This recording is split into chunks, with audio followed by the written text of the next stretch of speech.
Hey internets, it's Jake from Mini Terrain Domain, and this is Dawnbringers, Heart of the Nightfang Spire, Season 4, Episode 10, He watches, he waits. This is our D&D campaign happening with the Dawnbringers every Thursday night at 8:30 p.m. Eastern, right here on twitch.tv/mini-terrain-domain. And we are so glad to be back yet again with you on another Thursday. We're going to get started here in just a moment. Got a couple of announcements that I want to throw out. One, I'm going to lead with this one because I'm very excited about this. Tomorrow night, I am going to be producing a charity live stream game that is happening on a new Twitch channel called Roll for Persuasion. The game is called Roll for Charity, a Celebrity Dungeons and Dragons one-shot happening at 9 p.m. Eastern, 6 p.m. Pacific on twitch.tv/rollforpersuasion. They are trying to raise money for Together Rising with a goal of $5,000. Andrew Strother from Roll for Persuasion will be playing along with Anjali Bhamani. I don't know if I got her name right, but you know her from Undead Wood and Overwatch and things like that. Brian W. Foster from the Critical Role family, Ginny D., Adam Bradford from D&D Beyond, and Joe Nuzzo from Liverpool will be the dungeon master for that. It's just going to be a lot of fun. It is presented by Roll for Persuasion, Talon and Claw, a sponsor of ours, and Smuggler's Coffee. I'm not going to be on stream. I'm going to be behind the scenes, pushing the buttons and making sure you can hear and see everything. But be sure to tune in tomorrow night for that. Head on over to the Roll for Persuasion Twitter right now. Follow them, check out their Twitch channel, and give them a follow. And join us in the chat tomorrow as we raise money for Together Rising. Speaking of charity partners, as always, Mini Terrain Domain is a proud partner of Jasper's Game Day. You can type !Jasper at any point in the chat, and a link will pop up so that you can donate to help support crisis centers around the country. Recently, they tweeted one of the things that they use the money that you donate to support is a new app called Not Okay, in which you can set up a circle of friends that are your sort of your lifelines, people that you trust that you can reach out to when you're not doing okay. And if you're struggling, all you have to do is open up the app and press the big red Not Okay button, and a message will be sent to your friends that they need to check in on you. That's just one of the many things that Jasper's Game Day does. Speaking of Jasper's Game Day, they are running a charity live stream, or just rather almost like a Jasper Con, they're calling it, in the last weekend of August. I believe it's the 28th, 29th, and 30th. My dates might be a little bit wrong. I have just thrown my hat in the ring, and you can head over to Jasper's Game Day on Twitter. They have their own Twitter account now. There is a link for the auction that's going on, and there are 3 seats for a table I will be running during Jasper's Game Day. And I'm actually going to be hosting that game and one other game during that weekend right here on Mini Terrain Domain, as they're looking to run several games on different channels. I'm going to be running a game that weekend as well. That's right. And I think there's still seats open for mine as well. Yes, that's right. I was going to mention that you and a number of... Bill Allen, I believe, has a couple of seats that are open as well. Tons of opportunities, as well as AL certs and other things that they've got that are part of that auction. And you can see the details on Jasper's Game Day Twitter, where all of these games are going to be taking place and their times and dates and all that kind of stuff as we get closer. So check that out.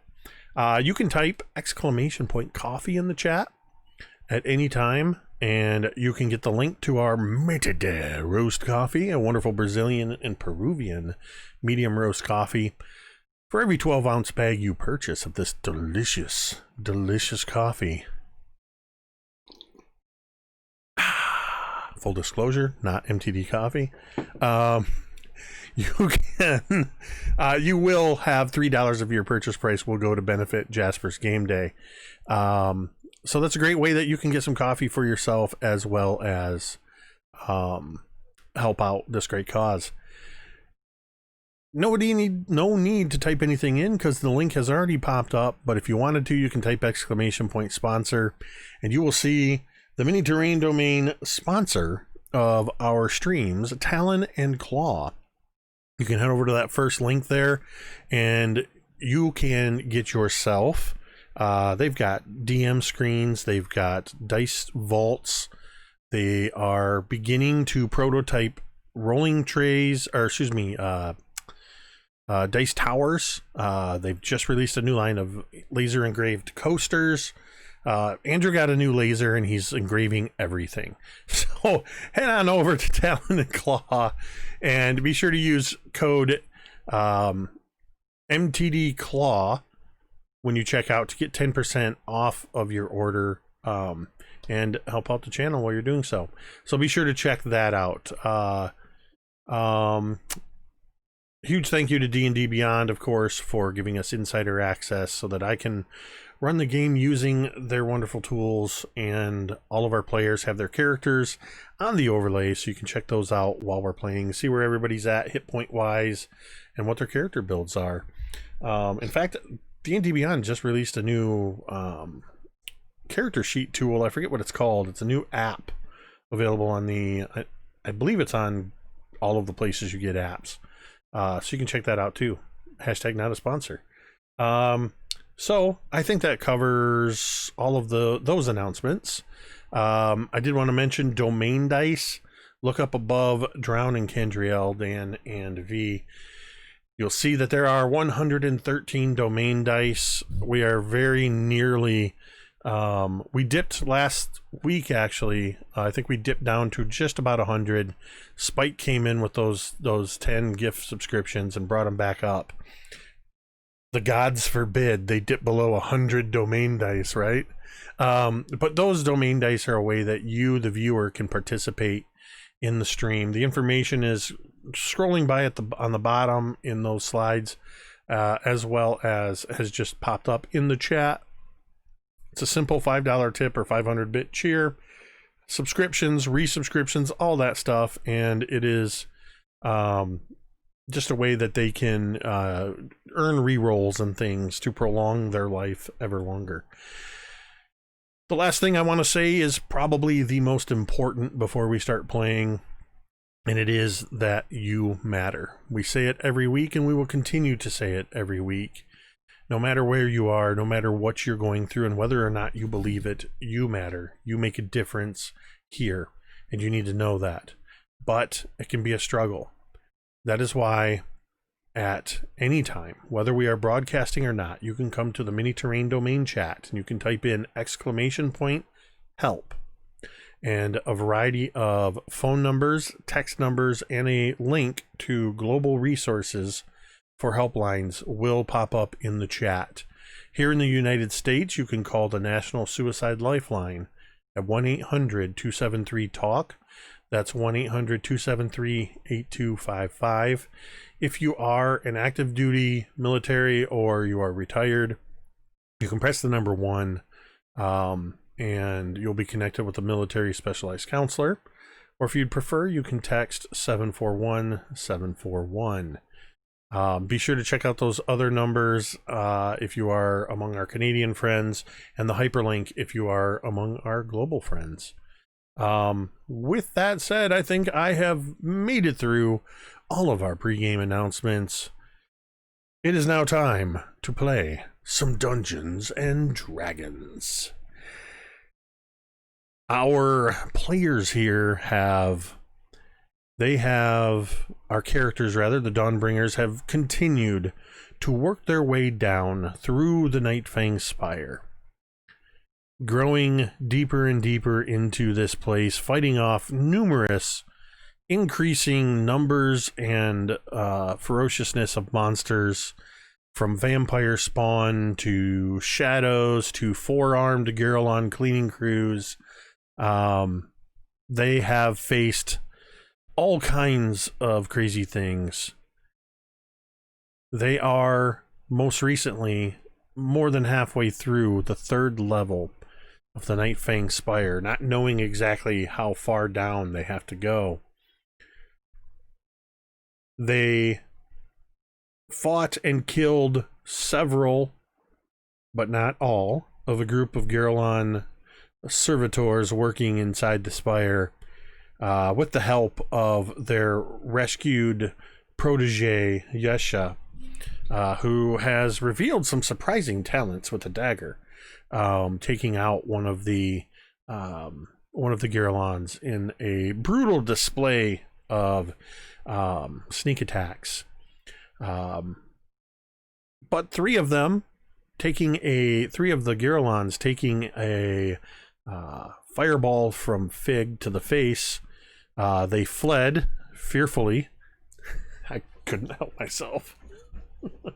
And the Dawnbringers do not know where those three singed Girlons have gone to. They headed off in a different direction, though, figuring it best not to directly follow them.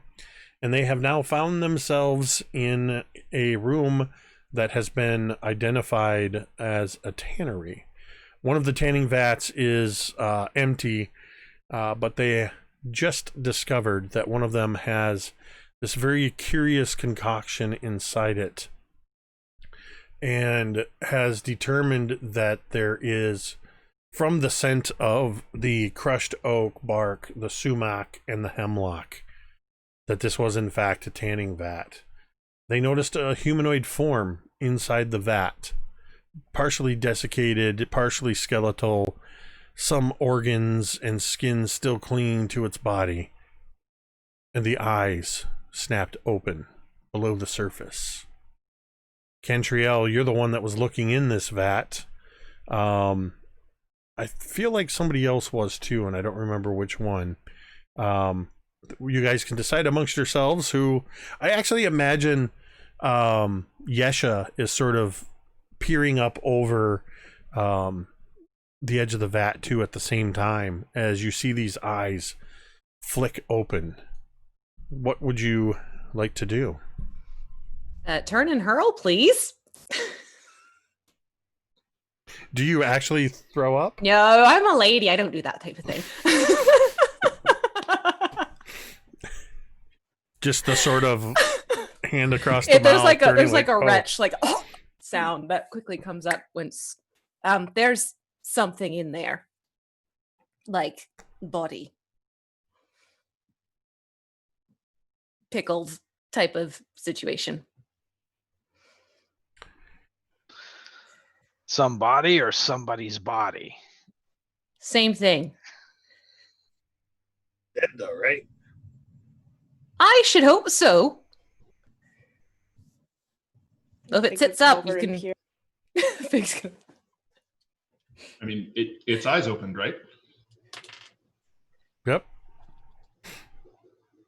And Drown, if you're within a few feet of it, Drown, you can clearly see into it as tall as its you are. Its eyes opened, its eyes weren't open. I thought you said eyes like were opened. So it physically opened its eyes? It physically opened its eyes. Oh, that's a different story. Yes. Right. I was okay. Yeah. No, I heard the wrong open then. Well, to find dead. Well, let's turn this over and get it out of there. So how you have fun with that. The vat is 10 feet in diameter and 4 feet high, full of a solution and a body, so it's probably several hundred pounds. Mm. Oh, can any of you do least way more than that? Yeah, I don't remember the math on that. That's actually, now that I think about that, that could be like 1,500 pounds or more. Yeah, a lot. Like a 55-gallon drum of water is going to weigh, water is what, 8 pounds a gallon? Yeah, it's what, 700 and something? Yeah, it's crazy. So, yeah, I don't know what the math is on that. We'll just say there's no way to know. It's a lot, though. Non-magically, nobody's turning this thing over. And the vats are made of a rusty metal. Can any of you finger wagglers do lightning? Yes. Well, why don't we just bake the poor bastard right here in his tub? Is the body reacting in any way other than opening its eyes right now, Jake? There has been no movement at all in the vat. see no need to strike it with lightning if it simply wishes to lay there. Fig is super intrigued by this, and he wants to inspect the goo inside. Did you say the goo or the who? the goo and the who. Okay. Yeah, sure. Go ahead. You a can. Dr. It's a who is the goo? Fig here's a who as opposed to Horton. What exactly do you want to do, Fig? Fig wants to try and discern if he knows what this substance is in this vat. Yeah, sure. I would say you can do it as an investigation or a survival check.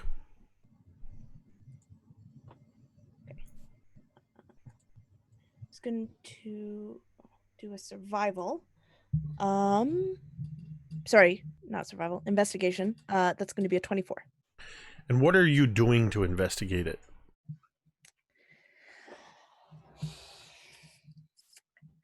I think Fig's going to stick his finger in.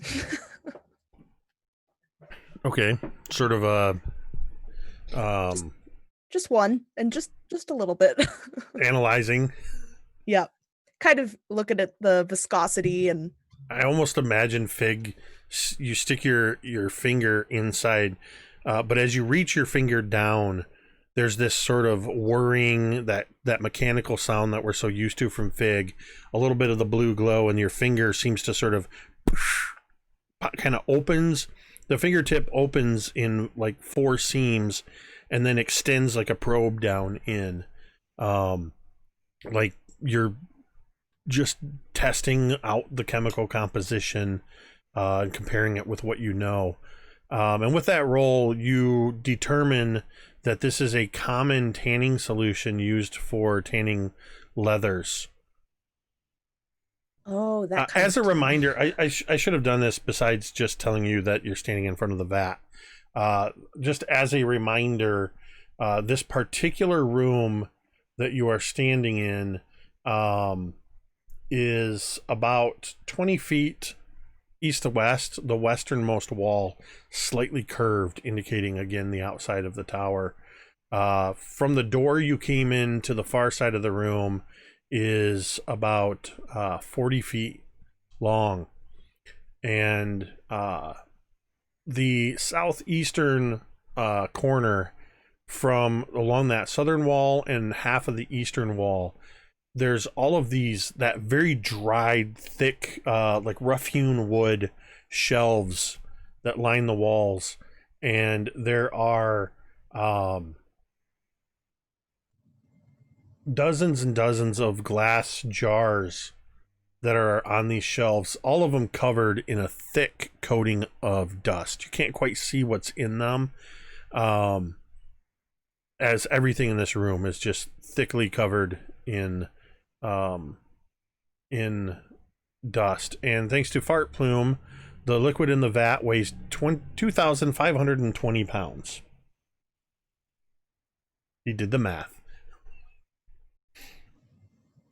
So, yeah, Fig, combining that with what you've seen and what you've analyzed from this, in addition to the chemical compositions you're picking up, there's definitely some organic material in here, most likely due to the humanoid body below the surface.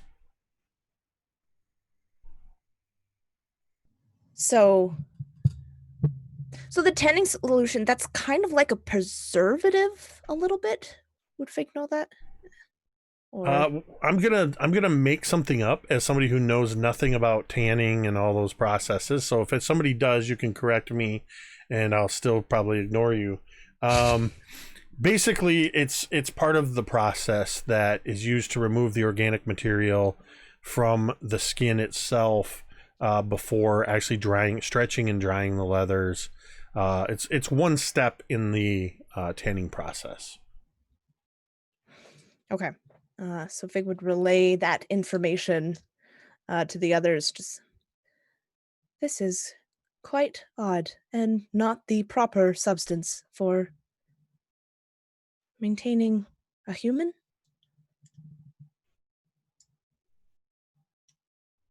The body, whoever got a chance to look at it, did it look human? Was there enough there to be able to identify a race? I would say Cantriel and Fig have gotten the best look at it. And it definitely has a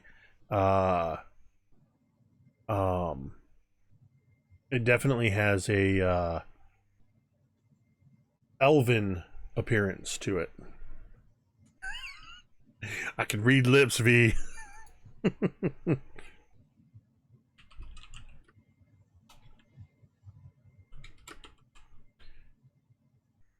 It appears to be elven. At this point, Cantriel is definitely backing away from this vat and trying not to be physically ill. Drown will sort of cautiously approach and look in. The thing is still just sort of open eyes and looking up at us. Does it move? Does it kind of turn its head to follow movement as people shuffle around? Anything like that? It's just lying there. It hasn't made any move other than when Cantriel looked in and the eyes popped open. How close are you looking at it? Just up next to it, no closer. I mean, Fig stuck his hand in it, so so I'm not messing with the fluid or the body. I'm just trying to get a look. That's all. I'm just observing it. Go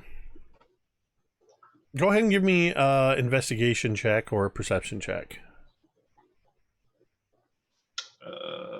I will go with investigation, if that's all right. 21.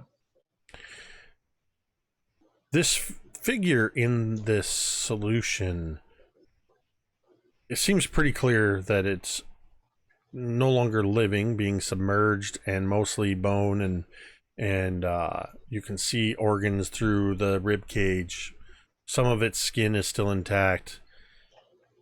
Its eyes are not moving, but there's an element of, there's very subtle movement happening, like it almost like if somebody were just lying floating below the surface and just slightly moving their fingers, or just the movement of their body causing it to slightly, it's such a minute movement. Only because you were looking for it did you see it. So there are tiny movements, but it doesn't really seem to be reacting to us, at least not specifically. Nope. Okay. Share that with everyone? Yeah. So Drown will say it's moving, but just twitches. Vig, can you sense if there's actually magic? Is it actually real, alive, any of that? Yeah, It's Fig is definitely animate.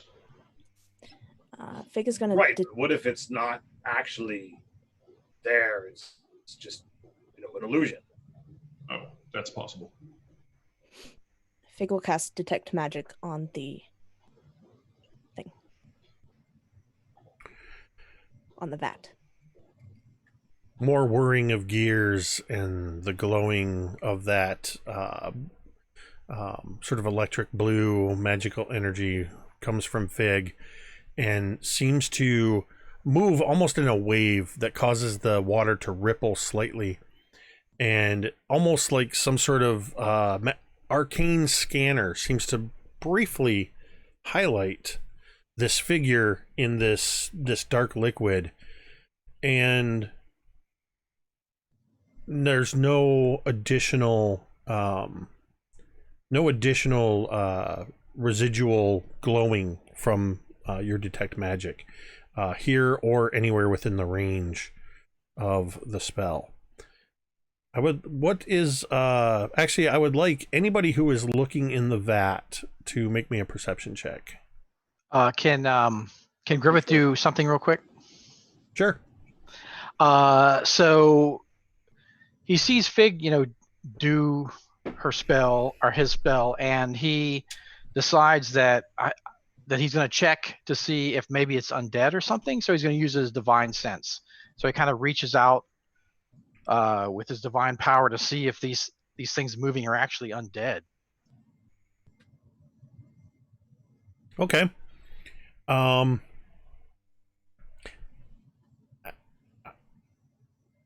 So it was just did you walk up to it then to sort of do that, or are you scanning it? I mean, you have a 60-foot range, so Yeah, I am walking up to it. go ahead and make me a perception check as well, in addition All to your right. divine sense. Cool. I'll even say make your perception check with advantage. Oh, thank you, sir. Okay, with advantage, that is 24. Fig, no magic. Nothing is magical in here. Drown, you see that sort of ping through the water. You see it illuminate this corpse. Nothing else. You see the slight glow refracting off the surface, playing across Yesha's face as she's still kind of... She's a little bit shorter, so she's kind of leaning up on the edge, just peering in. Griveth comes closer. The light of Dawnbringer continuing to illuminate. And Griveth, you reach out with Eldath's divine sense. And ever since you entered the Nightfang Spire, you get nothing but the sense of undead and evil everywhere. But you concentrate your efforts to almost like a beam-like intensity in this area. And you detect undead in this vat. And you detect more than one signal. So in... Oh, okay, gotcha. So I relay that to the group. Be careful approaching the vat. Can Talmud see in? You said it was... It's 4 foot tall to the edge. The lip of it's 4 feet tall. So can you see So in? yeah, he's kind of like having to stand on his tiptoes and kind of peer in. He's going to reach one hand up and try to pull this thing's lip back. I want to see its teeth. How tall are you? Just leave it alone. As Griveth sees Talmud do this, he reaches down and kind of grabs Talmud's belt without like Talmud breaking, and he like lifts him up. It's kind of as far as he wants to go. It works. So Talmud, hoisted by the belt, by Griveth helping out, sort of leans over and reaches in to pull this thing's lip back. Is that what you said? Yeah, not like forcibly or anything. Just kind of like, putting my thumb on the outside and trying to kind of just raise it. Make a dexterity saving throw at advantage. Not saving throw, check. At advantage, though? Yep. Okay. 14 on the die. I think that's a flat. No, 16 total. That is versus a 15. So you just managed to pull your hand back as a desiccated leathery hand shoots up and tries to grab your wrist. Point of note, it is not this creature's hand. It is a different hand. Okay, point of nope. Nope. Point of nope. I like that. Point of nope return. Point of nope. That's where we're at. And with that, the water begins roiling as the three figures inside begin to move. You have but a moment to decide what you're going to do as these figures begin to rise up out of the water. If you're going to stay, I need you to roll for initiative. I don't think we run. I think we fight. Helmut's only got one way of dealing with things. So... Let's stay. Drown just sort of says, mostly to himself, told you. I knew it. I'm on the farthest side of the room possible, and my bow is drawn and ready to go. Going. My notes here are optional encounter. Little did I know the Dawnbringers were going to stare and start poking and prodding at the thing in the vat. Optional, come on. You knew exactly what was going to happen. All right, Griveth, what you got? I got 4.12. That's What? exact. It's a thing that D&D po- Beyond does when you're like tied Oh, with somebody for- else. yeah, Yeah, for the- yeah, yeah. yeah. Same thing Roll20 does. Yeah. So I didn't roll so good. So what? 4. Okay. I got a 4. I'm like, what? I don't know what's happening. 12 is like All right. the thing that compares the dexterity to the other. Yeah. Okay. Yeah. Let's see. Cantriel, what'd you get? A 10. And then, oops, I skipped over Drown. That's all right. Drown, you got 16. a 16. Correct. And then Fig, you're at 13. 13. Thorgarn, 8. 8. Talmud, A big old 6. 6. All right, somebody roll me a d20, please. Anyone? Anyone? 15. Okay, that's for Yesha. Okay. You said 15? Yes, sir. And Yesha has a... I can't remember what her bonus is. Alright, so 15. Yesha ends up with a 19. And then... Who of you can tell me, who of you remembers when you were first climbing the tower? When you were climbing up the tower, somebody I flew, thank you very much. somebody used a spell. Okay, when you were that's right. You were climbing and flying. Somebody used magic to peer through the walls of the tower. Wasn't that Fig? Was that you, I Fig? thought. No, that was Jeremy. me. Oh, it was 'cause Jeremy. He was a spirit, friends. That's right. You That's what it used your was. spirit thing to do that. You Clairvoyance, I think. you actually would recall that this is the very room in which you peered, and you saw one of these fleshy skeletons. You also saw a couple of the Giralons. At the time, they were in this room. Let's see. That's going to be... okay. For a change, nobody has the same number for initiative. Okay, so it looks like Yesha is actually going to go first, followed by Drown, followed by the Morgs, and then it looks like that is Fig next.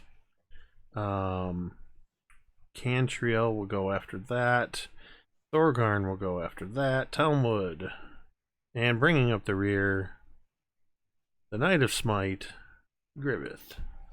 Okay, as these things rise up, Yesha, who had been peering there, she sort of backpedals a moment as this tanning fluid gets into her face.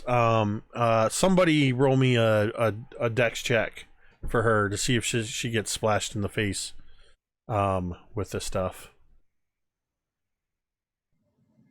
I rolled a 14 on the die. All right, so she manages to jump back in time to not get this in the face. She pulls out her dagger and she kind of backs up. You hear the clattering of jars as she backs into the corner where all of these jars and shelves are, and she's going to hold her action with her dagger drawn. That's going to take us to Drown.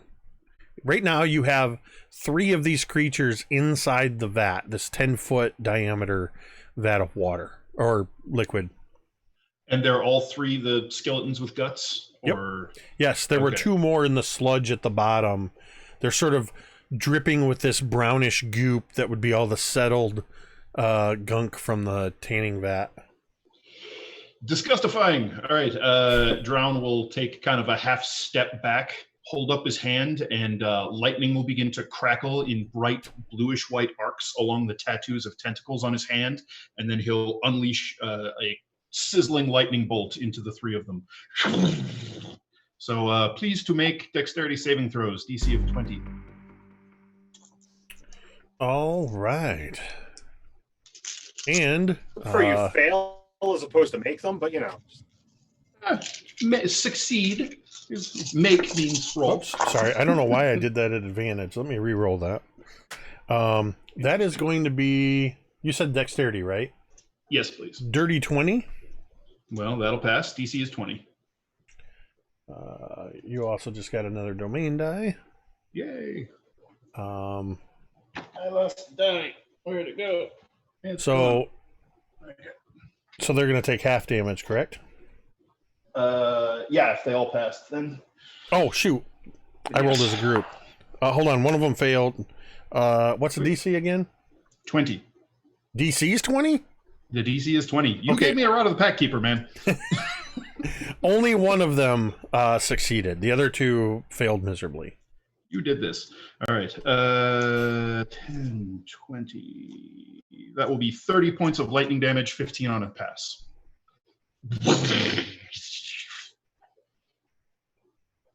Yeah, like that.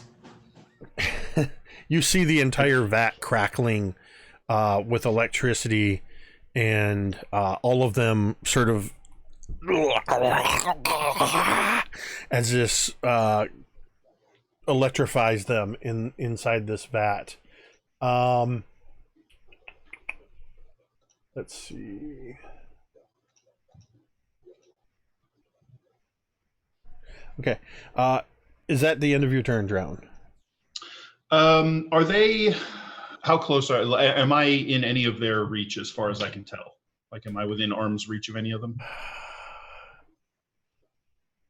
Yes, because they're all sort of in this vat, and you had moved up to the edge of it. You would be Okay. All right, then I will remain where I am.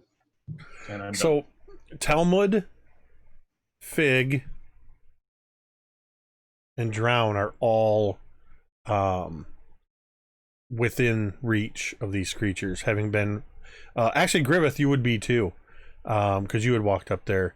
Yesha had disengaged to move back, so all three of them are, let's see, what did I say, there's 4 of you that are there, so whoops, that's on a d4. So the first one is going to attack Griveth. And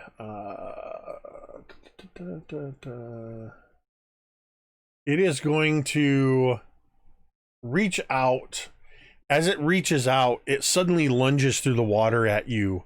And that is going to be, whoops, that is going to be a 14. So it kind of slams against the edge of the vat. But having moved to the edge of the vat, it's going to take a second attack at you. This one is going to be a 25 to hit. And that is going to do 13 points of bludgeoning damage as it slams in, and you feel the jolt through your armor. As it not only slams into you, it wraps its arm. It's exceptionally long arm, you're now realizing, around you. Not so long that it's more than 5 feet reach. It's just very long. It wraps its arm around you, and you see this disgustingly long tongue come lolling out of its mouth. And it is going to make a third attack at you, Griveth, with its tongue. That is going to be a 22 to hit. You need to make a Constitution saving throw for me, Griveth.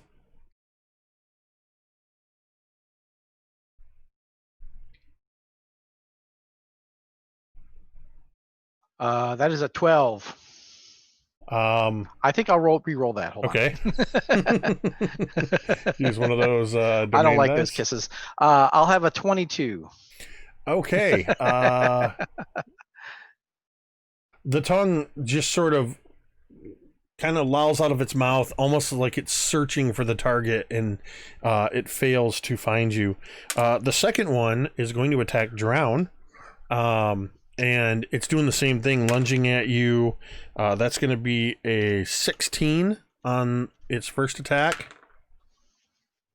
Drown? Reroll.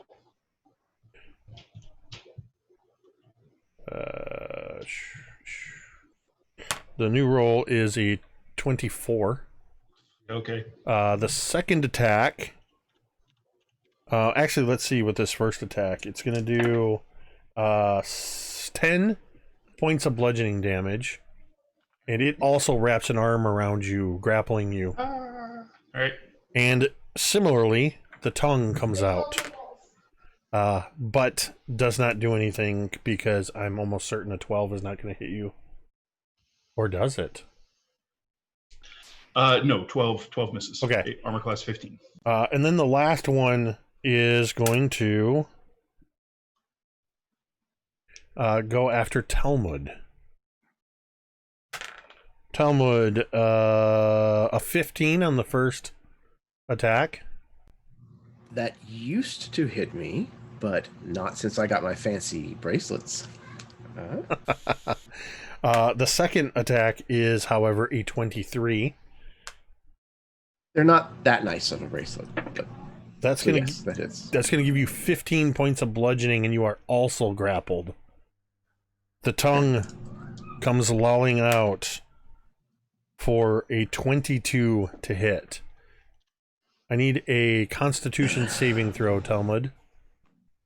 I did not consent. Oh, wait. Is it against poison? It is not poison. Okay. In that case, that will stand. So that's still a 22.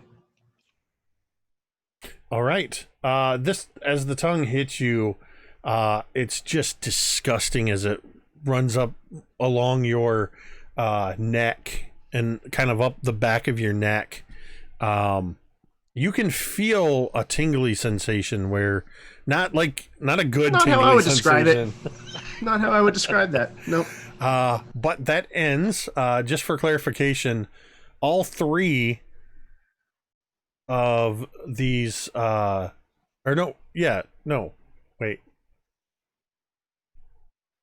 I lost track. Did you get grappled, Talmud?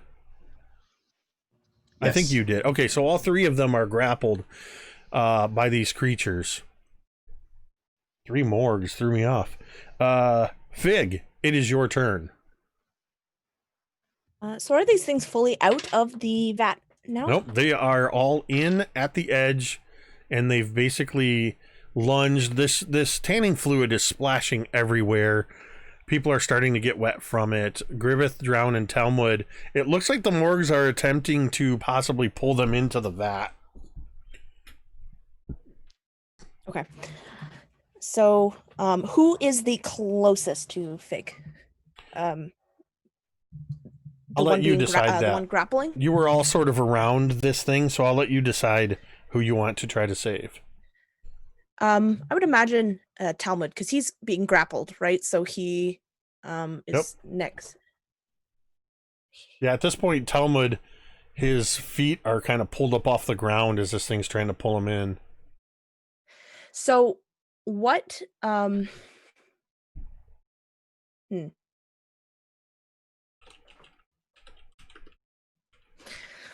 what Fig is going to do is he's going he reaches his hand out, and you see again this hand kind of detach from Fig's own arm, and another hand replaces it, and this hand kind of floats for a while before getting larger as he casts Figby's hand. And I love it. he is going to use it. He's going to use it to try and push this thing off of Talmud. Okay. So which action is that? That's the forceful hand. Okay. So the hand that attempts to push a creature within 5 feet of you, or 5 feet of it, sorry, in a direction you choose. All right. The hand makes contested strength athletics. Sure. If the target is medium or smaller, I have advantage on the check. Yeah, they're medium. So let's see. I'm going to regret this, but I'm going to use the Dawnbringer die. Yep, still working in your favor. That is an 8. I am getting my dice from Talon and Claw out. I can't use my Dawnbringer die when I'm saving against the Dawnbringer. These dice were blessed by Eldath and Warden. Yeah, so I got an 18. Yeah, you succeed slamming Figby's hand into this morgue. And which way would you shove it?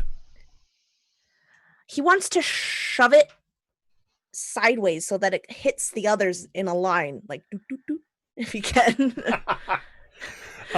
Since you beat it basically by like 17 points in your strength check, I am going to make a check on the other two, not using that die. So it'll move 5 feet plus a number of feet equal to 5 times my spellcasting ability modifier. So it's going to move a total of 30 feet. Holy crap, you just weaponized this morgue. This thing's in a 10-foot diameter vat of fluid. Hold on. So it's definitely going. I'm actually going to see. Okay, so that would be... Yep. It looks like... So what I'm going to do is, because you basically knock this thing out of the vat and it goes flying out and into the south against the western wall, slamming up against the wall. It can't go 30 feet. The wall's only 20 feet away. So go ahead and roll me a d6 and do so twice. Don't add them. I want the numbers separately. Hey, I got a 6 and a 5. Okay, so you do an extra 6 bludgeoning to the one you slammed against the wall that falls prone outside of the vat, between the vat and the wall. One of them, the one holding Drown, sort of moves out of the way, just shifts slightly and doesn't get hit, but the one holding Griveth gets its shoulder clipped. It manages to still hold on to Griveth, but it's going to take 5 points of bludgeoning from its companion. Anything else you want to do there, Fig? No. So that's going to take us to Cantriel, who is standing back across the room. Yes, and there's how many out of the vat now? Just the one lying on the floor between the vat and the wall, which there's a good sized gap there. Let me just double check. Yeah. That's, I don't know what that sound was. You know, it turns That's into my thinking sound, apparently. Oh yeah, there's only like 5 feet, so it's kind of so I'm it's not quite that far trapped. away. Well, no, you, depending on how far away you backed, you could be anywhere. Girl is plastered against the wall because she's thinking elf footing, okay? Then you're 25 feet away from this thing. Beautiful. Then she's shooting at it. I know it's a disadvantage because it's prone. Nope. No? No, this ruling just came up in a game recently. It's not disadvantaged because it's prone. Is it? Dan's giving me that quizzical look, I thought it but was for the prone attacks, condition. Yes, With attacks from yeah. farther than 5 feet away are disadvantaged. Oh, Yeah. yep. Sorry, that's right. Yep, It was 'cause it was the opposite. I was thinking because I used a ranged weapon within 5 feet on a prone creature. All Sorry, right, my no. bad. Totally That's okay. Straight up. That's why anytime there's a ruling I'm unsure of, I just glance at Dan's window and see is he nodding in agreement, or is he giving me a puzzled look, or is he shaking his head no? Well, my options are 29 or 26. Does that hit for the first one? Yes. Grand. That's going to be 13 piercing for the first shot. As a side note, Jake, if that is helpful, cool. If it's not, tell me, and I will knock it off. No, it's incredibly helpful. It's I definitely don't want to be that guy. No, it is 100% appreciated. So, I mean, it saves me the time of stalling the game while I'm looking up some of these simple rules that I should know. I do greatly appreciate it and do not see it as a negative thing. Okay, so your arrow pierces into this creature lying prone on the ground, and you're taking another shot at it, I assume? Unless I can shoot at the tongues that are sticking out of the vat. Well, the tongues are sticking out of the creatures. I know. That just made me shiver a little bit. The idea that these tongues are coming out of the vat. So I'm going to shoot. Hold on, I'm going to write that down and roll a new initiative. Vat tongues. And just everyone remember that the tongues have little claws on the end. I want these gone. So I'm going to shoot the same thing again, and this time I got a 14 at disadvantage. Does that hit? That does actually hit. Oh, lovely. Then it's another 13 points of piercing. How many? 13? 13. My new bracers are cool. All right, 2 solid arrow shots into this creature on the ground. Any other bonus actions or anything you want to do, Cantriel? Dugga. Yes, I will then turn to Thorgarn. Whatever we do, we need to do it quickly. Think you can handle that one? And she's giving you inspiration. Like she do. Right, I will charge the one that's down and on the ground because, the thing that's 4 foot tall is taller than me, so I am certainly not going to reach up to those guys.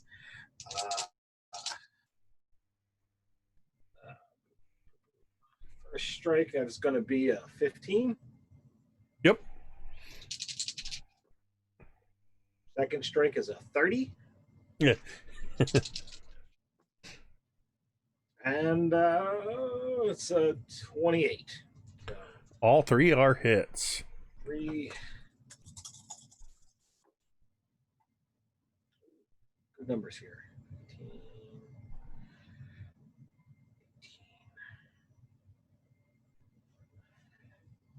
I'm trying to do mental math, and my brain is not working right now. It's going to be 37 points of magical bludgeoning damage.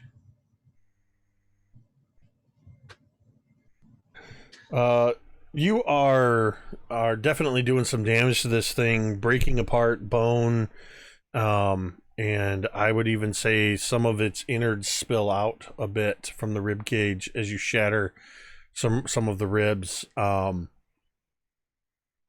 It's not bleeding; it seems to be leaking this tanning fluid, since it was marinating in that. Talmud, you are up next. You are grippled, or not grippled.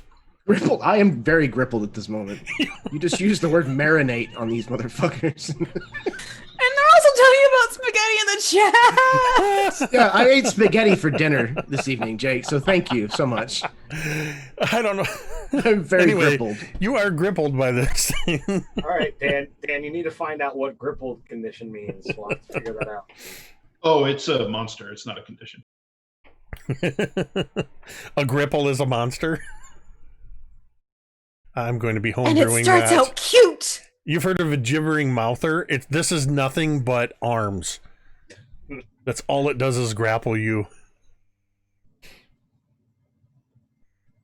It gives great massages, though. The gripple is a shoggoth made of nothing but tongues. Oh, that's worse. What? So much worse. All right. So, gross. So you are grappled by this thing, and it does have your arms pinned. So you will either have to attempt something. Any attack you attempt is going to be disadvantaged. Is it not the one that was on me that got moved by no. Fig? That's right. Yeah, that's right. Sorry, that's Okay. the one that Fig knocked aside. Sorry. This year. Retconning. Grippled means it's the past tense I'm of being free. grappled. There we go. I was grippled. So are these also restraining us? Yes, you are grappled Okay. and restrained. Got it. Okay. So now that Talmud is freed, he's going to round on the creature that was just kind of flung away from him. And he's going to produce Ghost Cleaver, close the distance if he can, and whack on it twice. Yeah, you certainly can make it around to where this thing landed on the floor. Well, you'd have to go around the other side, the back side of the vat, because Thorgarn pretty much has the front side covered as he was attacking this one. Okay. My speed is 35. With that, I believe, looking at this, fine. Yeah, you can get to it. No problem. sweet. Okay. Then I will do so, and it is still prone, yeah? Yes. Cool. So attacking, you've got to be kidding me. 2 4s. 14. That will hit. Good. Good. And the second one, there we go. That's 29. So the first one is magical slashing to the point of 12. And the second one, Schnipty Schnickny Schnoy, is going to be 16. 16 to hit? Or 16 No. damage? 16 damage. It was a 29 okay. to hit. I assumed that Yeah. that was maybe bad of me. Yeah, I mean, Okay. you guys are just beating on this thing as it lies down on the ground, between the vat and the wall. So no problems there. So let's see. After Talmud, Griveth, it's finally your turn. You are grappled and restrained. Okay. So I am a pretty good wrestler myself, and I'm in my element because I'm sure some of this baby oil is like splashing up on me. Now I like to oil myself up. So I am a grappler. So can I haul this thing out and try to pin it myself?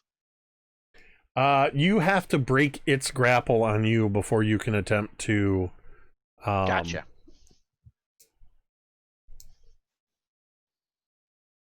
So yeah, you'd have to make the grapple break attempt. Okay. And I can't attack also, right? You can at disadvantage. Oh, I can? Okay. Or you mean grapple and then attack? No, I mean attack instead of trying to Yes, break the it will be grapple. at disadvantage because you're restrained. Right. Okay, cool. Yeah, I think I'll do that. I will do that. I'll give it a little Dawnbringer action.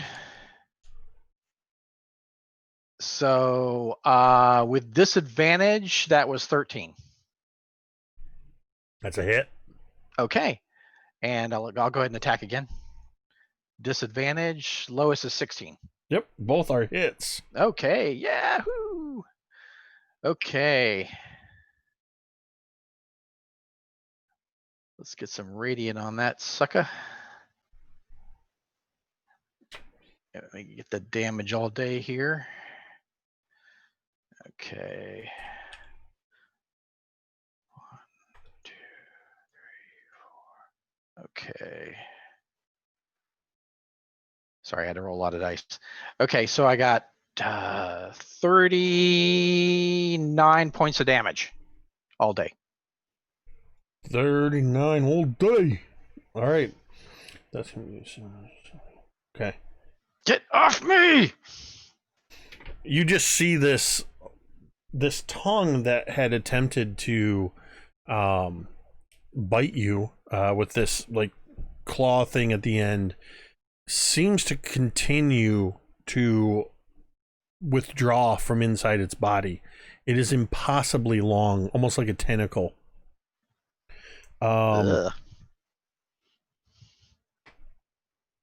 Yesha is going to use her movement and is going to move around to the far side of the room where Cantriel is. Still holding the dagger. She moves up next to you and just kind of glances over at you, Cantriel, with this wide-eyed look of, whew, almost as if to say, this situation, right? and just holds her ground. She does not want to move in close to these things. Smart. Stay back here. Safer that way. What are these things? And then that's going to take us to Drown. Okay, so I am grappled, restrained, and within 5 feet of at least one of these things, huh? Indeed. So that is just disadvantage for days. All right, I guess I will just attempt to unleash a blistering triple salvo of Eldritch Blast, since I get 3 now, we hit 11th level, into the one that's grappling me. And that will be with all kinds of disadvantage. So do we know this thing's armor class yet? You don't know. The lowest anybody's rolled, I think, is a 13. Okay, a 14 I remember hit, so we're good there. That kills the critical, but it does hit, and that hits. So it's going to be 3 hits. Nice. So that will be 15 plus the dice, 30, 32 points of force damage. All right. And you can feel this force damage ripple through the ribs and arm bones of this skeletal creature, but it does not loosen its grip on you. And you also see this tongue continuing to coil out of its body.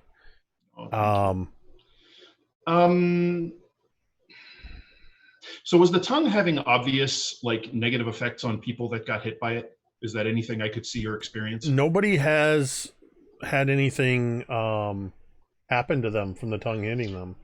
Right. So there was nothing obvious about the saving throws that was happening? Nope.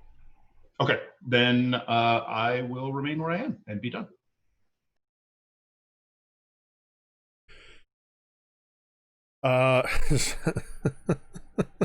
Sorry, Jeremy got me in the Twitch chat. I just happened to glance and saw the we need a t-shirt with Yes Ferratu that just says Grippled.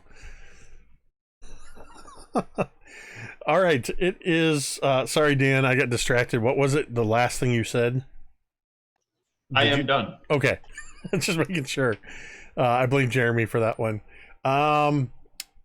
It is their turn. The one that is being blasted by Talmud and Thorgarn, under the onslaught of their weapon blows, this thing suddenly gathers its feet underneath it. It leaps to its feet and it forcefully slams out with both fists, one at Talmud and one at Thorgarn. Talmud, it is going to slam the wall next to you. A 9 is not going to hit you. Why am I rolling with the Dawnbringer die? Get that thing away from me. Thorgarn. That is going to be a 21 as it slams out at you. Why don't you reroll that? Let's see. That's going to go from 111 to 109. So that's going to put us at... Okay. So I will re-roll that. That becomes a 9. It also slams into the wall. It turns its head and it looks at you, Thorgarn. But this tongue thing goes over its shoulder and attempts to get Talmud. With a 14, which I believe misses you. It does. You see, Talmud, as this thing coils around it, these 4 pincer-like teeth just snapping in your face. As it fails to get you. Drown and Griveth, you are both grappled by this thing.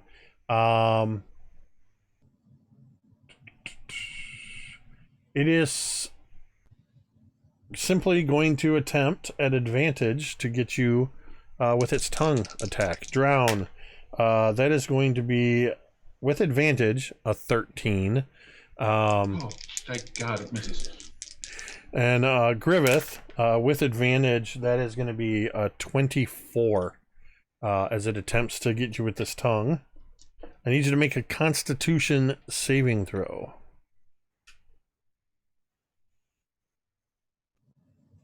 I'm going to use a domain die to reroll that. You're just slathered in all the marinade. That was a 16. All right. These teeth seem to catch partway on the armor, and you feel this tentacle-like tongue as it goes sort of wraps partially around your neck, and you feel this tingling sensation, but nothing happens beyond that. That's going to take us to Fig. Fig, as you prepare to take an action, your vision suddenly fills with, at the edges, you realize that the sounds happening around you have taken on a tinny, distant sound, as if you were listening in to a battle taking place several rooms away. All around the edges of your vision, it begins to cloud with the blue arcane light that is the source of your magic. There's a flash, and suddenly what you see around you is darkness. Almost total darkness, if not for a few blots of fleeting light. You catch in your periphery and around you bioluminescent plants lining the rocky walls of a claustrophobic cave. The bioluminescent plants are casting a faint glow in a violet hue on a dark silhouette, which is prowling through the shadows. The tramping of heavy footsteps seem to echo off of this cavern's walls, and you hear a low, menacing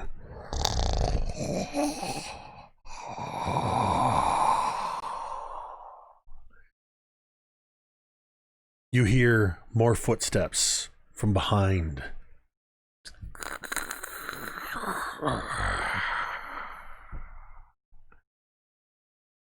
Both of these sets of footsteps and growls seem to be encroaching on your position. Suddenly, a tall, lumbering figure comes into your view, illuminated by a hellish glow of two scimitars held in your hands. This creature towers over you, its white fur mottled with blood and grime, and a wicked smile across its devilish face. It roars out at you, and it swipes its claws, dragging them across your face swiftly. As you flinch, your vision is suddenly filled with the battle happening around you of your friends engaged in combat with these ghoulish creatures from the vat. Fig, what are you going to do? I think Fig is very, very taken aback by that visceral image that's before him. And I think, honestly, with that much of a sensory just mess, and its disorientation, I don't think he would take an action this turn, just trying to reorient himself, and almost kind of absent-mindedly swinging his hand across for an attack with his giant hand. That he will use to strike the one on Drown. All right. Is that going to be the force or whatever it was? It's a clenched fist. This Okay, one. so you're making an actual attack against it. Right.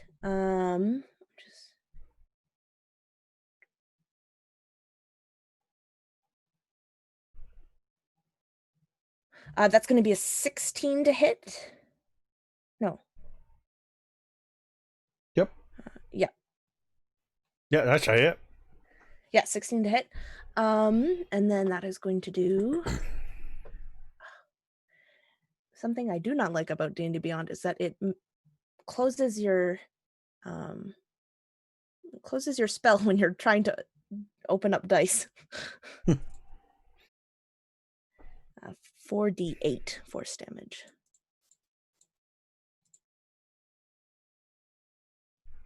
Okay, that is going to do 18 points of force damage. Okay. Cantriel. Yes. From your position, you've got your eyes on this room. Yeah. You see all of your companions, and with your passive perception, you notice Fig for a moment, for the briefest moment, no more than 2 seconds. All of the arcane light that seems to flow from the seams of Fig and fill his eyes, it goes out. Okay. Fig's entire body posture changes. And Fig moves for those 2 seconds in a way that you've never seen Fig move. It's less mechanical and more organic. And then he seems to lash out at something that's not there, almost defensively. And Figby's hand reacts to that as the blue glow returns. And all of a sudden, Fig sort of stiffens up and seems to move in his natural way. How far away is Fig from me? Fig is over by the vat, so is about 20 feet away from you. Okay, then I'm going to use... I'm going to split my... I'm going to walk up to Fig, touch him. And I'm going to be casting Protect from Evil and Good on Fig. Okay. I'm a bit concerned that someone else was living in Fig for a brief second. Okay. And then I'll use my remaining 10 feet and go back a little bit from the vat. I don't want to be near it. So you basically just move up close enough to give Fig that protection. She's like running like tagging it and like scooting back, saying as quickly as possible. All right. So that's as long as I keep my concentration, that's for 10 minutes.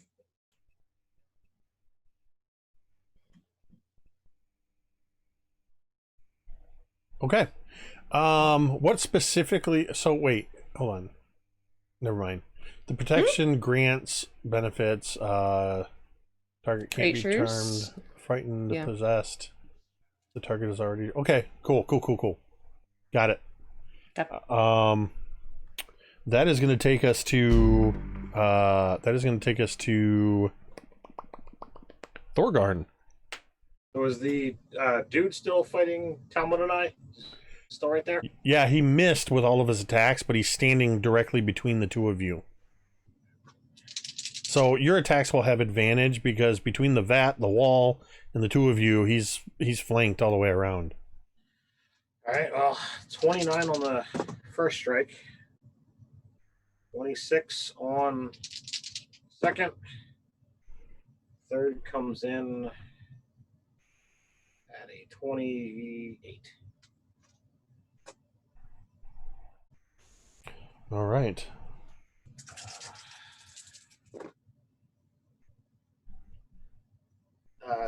Cantriel is Valor Bard, right?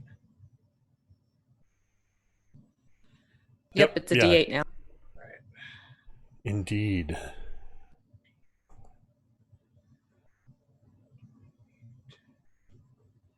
And you did just So earn. that's going to be another 37 points of damage. How do you kill this morgue? So there's a flurry of hammer strikes as the first one buckles the hip, the second one kind of crushes into the shoulder, into the rib cage, and the third one, Forge Vein just kind of comes straight through the top, crushing the skull down, into the neck and sternum and what have you. As you do so, this creature's own upper teeth sever this tentacle-like tongue that lands on the ground at your feet and sort of slithers around for a moment between the two of you before coming to a halt. That one is now dead. Talmud, you're up. You are standing basically in the corner of the room, the far southwestern corner. The vat is right next to you. There's still 2 morgues in the vat that are clinging to Griveth and Drown. And Fig is just on the other side of it, near them as well. So these ones that are in the vat, kind of grabbing a hold of them, are they up and over the edge of the vat at all? Like even their hands or they're tall enough. These are medium-sized creatures. They look to be about 6 feet each. Okay. So they're enough of their upper torsos out that they're not so much leaning out as they're more pulling Griveth and Drown toward them. Okay.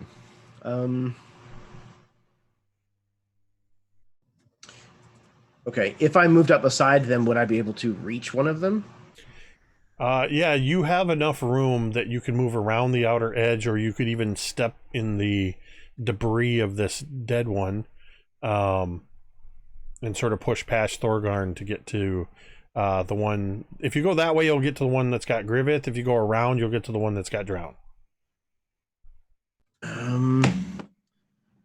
Figby's hand is on the one attacking Drown, so I'm going to go after the one on Griveth. Okay. Once again, I'm going to, well, not once again, but I'm going to use Reckless Attack on this. Okay. Okay, that is a 24 on the first one. Yeah. And, oh, God, I'm going to spend a domain die. I just rolled a 1 and a 2. Okay, so 21 on that. All right. All right, so the first is going to be 13 points of Blessed Magical slashing damage. The second is going to be 17 points of the same. Talmud, how do you kill this one, Sweet. this lesser morgue that is on Griveth? So I think like it's latched on to Griveth's shield, and at one point Griveth kind of like rocks back to kind of reset his fighting stance, kind of like forcing it kind of back onto where he's able to kind of fall back onto his back foot. And as he does so, he kind of pulls the creature up and out just enough. Talmud kind of brings Ghost Cleaver down, scraping the front of Griveth's shield and actually severing the arm that was grabbing a hold of his shield, and then brings it up and around and cleaves straight through the thing's neck and actually embeds Ghost Cleaver just into the surface of Griveth's shield before he has to like wrench it free. And you feel, Griveth, this weight lifted from you as the arms fall away, as Talmud, I imagine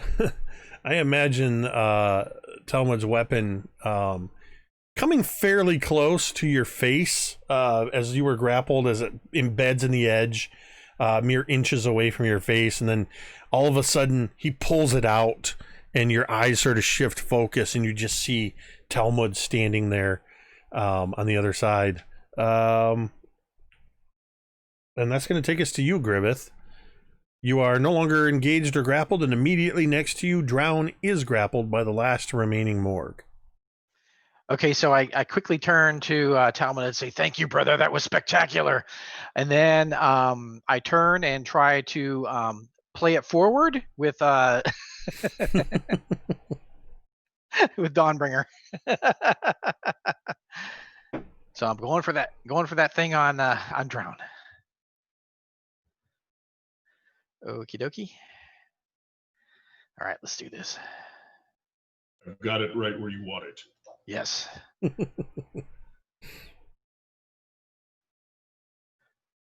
I'm no longer at disadvantage, right? Just normal Correct. attack. Okay. Yeah, you are no longer grappled or grippled. Yeah, I'm no longer grippled or grivithled. That was that's a 13 for the first hit. Not great. That's a hit. I think that hits. Okay, and 25 for the next one, so that is a hit. All right, let's do some damage here. Ah! Ah! Ah! Ah! As I roll the dice. Thanks for filling in the dice rolling void there, Scotty. I'm attacking. Yeah. I'm killing it. It's coming. It's coming. So that's 20, 40. Ooh, 51. 53 points of damage. Griveth, how do you kill this last morgue? Okay, so I think Drown kind of saw what I was doing, trying to pull it back as the attacker as Talmud came up, and I can imagine Drown kind of does the same thing, like pulls himself away as far as possible to give me just that moment to strike.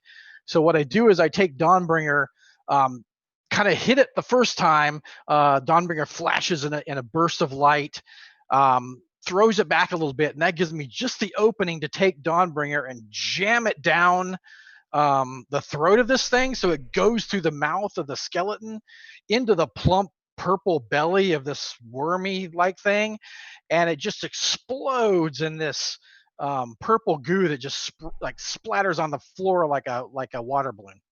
And of course it gets all over Thorgarn. Well, just his shoes. His boots.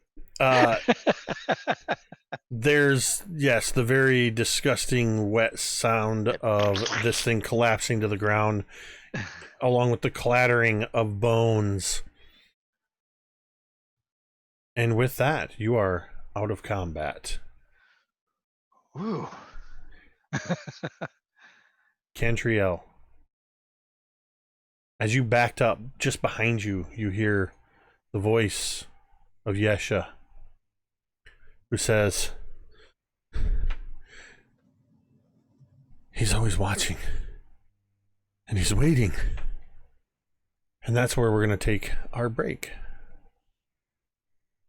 All right. Thank you, everybody who has tuned in so far, hanging out with us. Thank you to all of our handful of new subscribers, who I believe many of them are thanks to Miko gifting out some subscriptions in the chat there and earning some domain dice. So thank you all for that. Stick around. We are going to take about a 10-minute break, and then we'll be back for some more Dawnbringer action here in the Nightfang Spire. And we'll see you on the other side.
And we're back.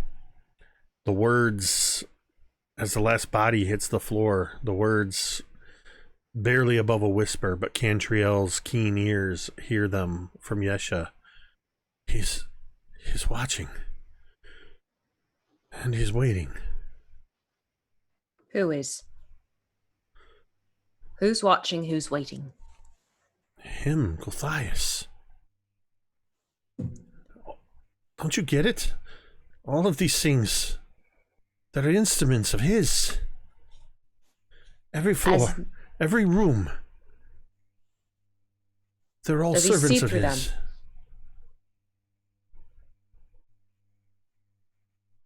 I'm sorry, what did you say? She's asking, like, does he see through them type of thing? Or is it more, they report back? I don't know. But he seems to always know what they're doing. And everywhere you go, everywhere, you are constantly attacked by them. And yet you move ever towards them. Because it's what you do. It's what And you in do. Well, exactly. It's what we do. I mean, this is sort of par for course. Hi, we come in, someone usually shouts Dawnbringers, and, stuff comes in attack. To be fair, we warned you not to come with us. It's also a really good thing we did push further. Otherwise, we might not have found you. No, I mean, there's that.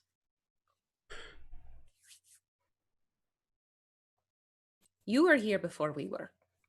Maybe you might have some information that we could put to use. I told you everything I know. Did you, though? And if it's not for people like us, people willing to push forward, then the evils of the world gain control.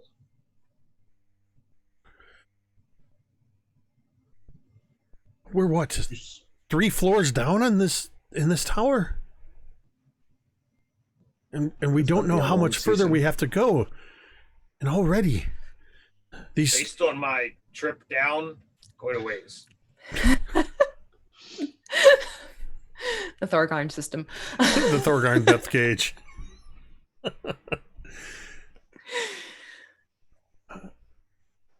Don't get me wrong, I'm grateful for what you did for me, but at this rate, I'm not sure how much longer I'll survive with you. You've held up quite well so far. You said you're a scholar? I am. You seem remarkably adept at murdering someone with a blade for a librarian. Well, those letter openers I hear are quite fierce. Look, you only have to take part as much as you want. If we appreciate any assistance, unlocking things and stabbing things, but if you would be much more comfortable waiting farther back and just staying out of harm's reach until we give you the all clear, I have no qualms with that. I am, we're here. We're happy to keep you safe. We're trying to make sure that we kill everything that is looking to do harm before we do the next step, going further down. But, it's your call. You are not here by force. You can do as you like. But what? What makes you think that you can beat him? If you haven't even gotten to the real threat of this place, and these things are getting more dangerous, what makes you think you are a match for the vampiric master of this tower? I look her, plainly, deadpan in the face. Faith.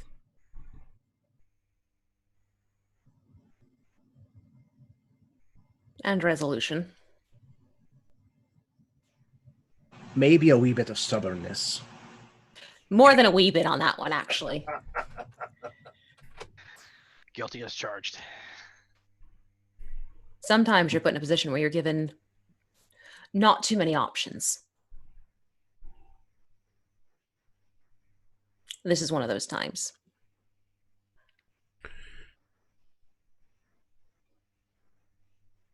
Sometimes you have to do the difficult things. I have no personal stake in any of this. He's just along for the ride. I'm along because all of you helped me. Which is the ride. And we did ask. Drown, you also were on the wall. After a fashion. So maybe... But so was anyone else you adventured near. So maybe it wasn't all just chance. You're destined to be here.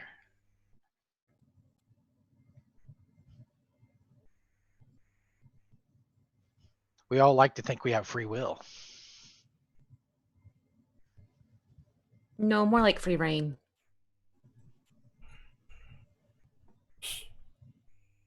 So you're just gonna keep wading further and further into this place until you destroy everything or it destroys you. Do ducks quack? Yes. That is all life is.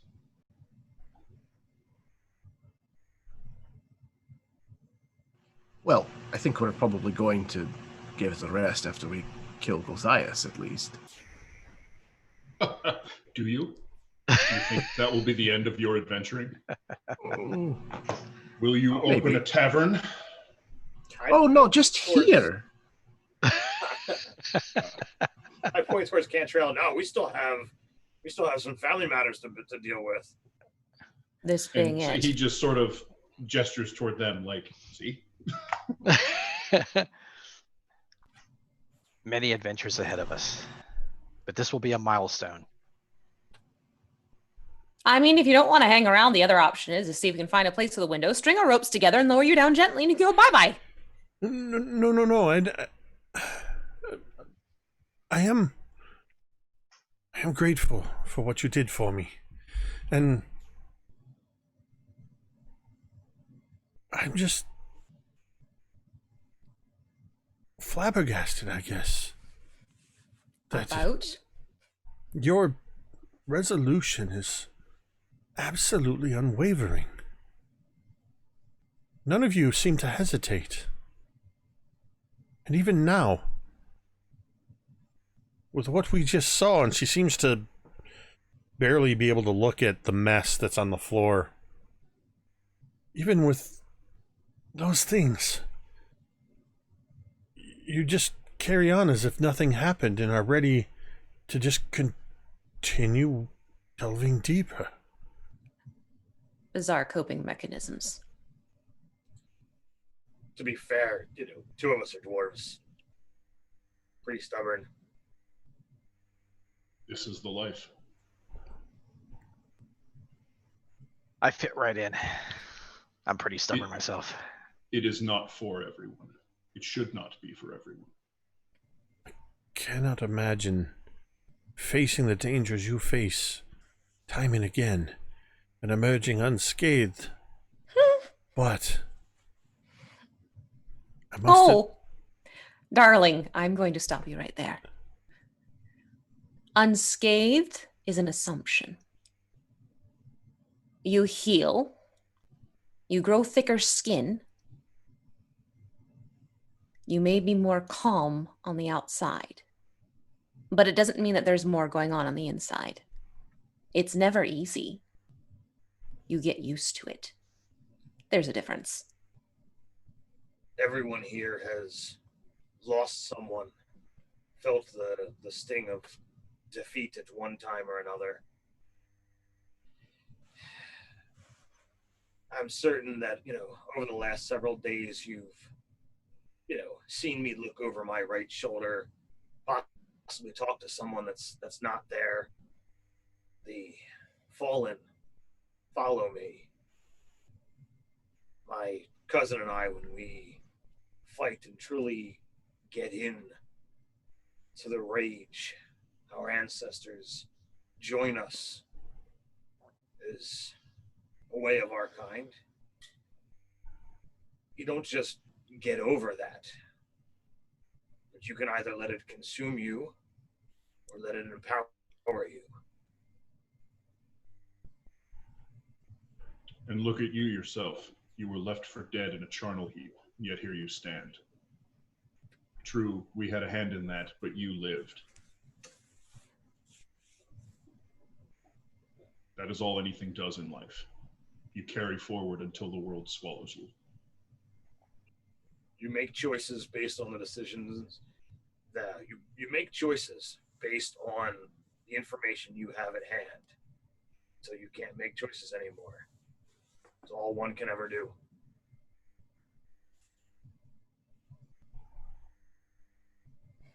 She's just listening intently, her eyes moving from speaker to speaker, even looking to those who aren't talking as much, in particular Fig. And finally she just takes a deep breath. Okay. There's just a lot to take in. Did not realize that all of you had such tragic backgrounds, I guess. And were more than just what I see on the surface. I will most definitely have much to write about, even just this adventure of my time with you, which hopefully I get a chance to do so.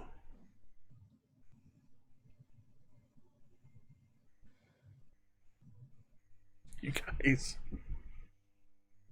Have you got it all written down?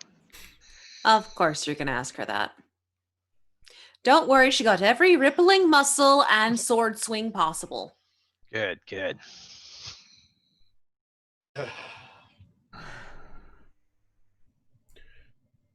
God help us if we come across him here in this place. We're never going to get him to move. Well,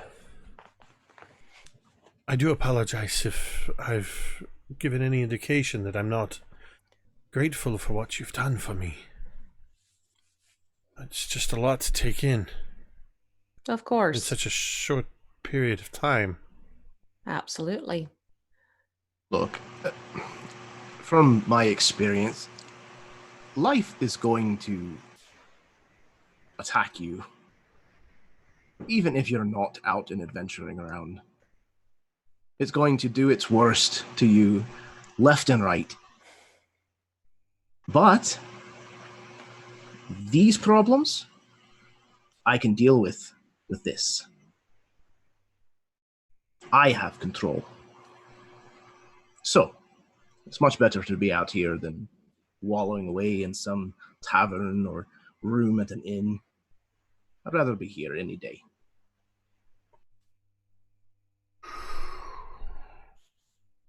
I think Fig has kind of been just watching and observing, seeing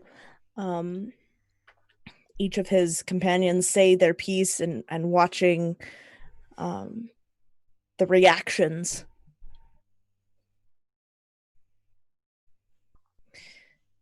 But also just kind of nodding along with each of them.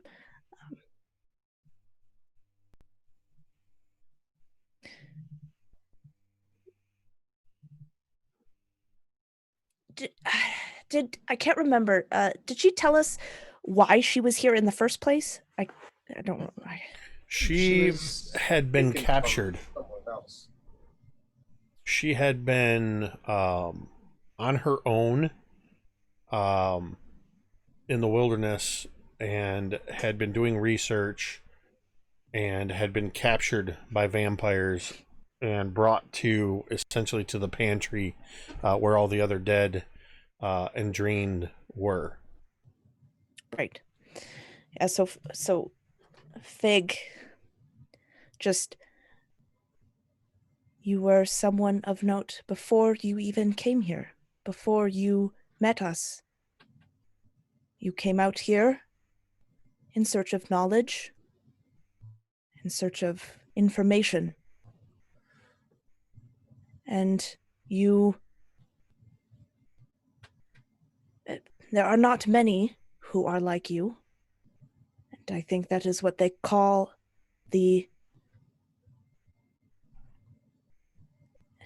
and he pauses,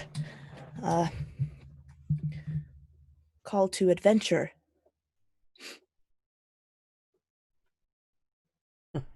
She seems to almost snort at this, just sort of. What?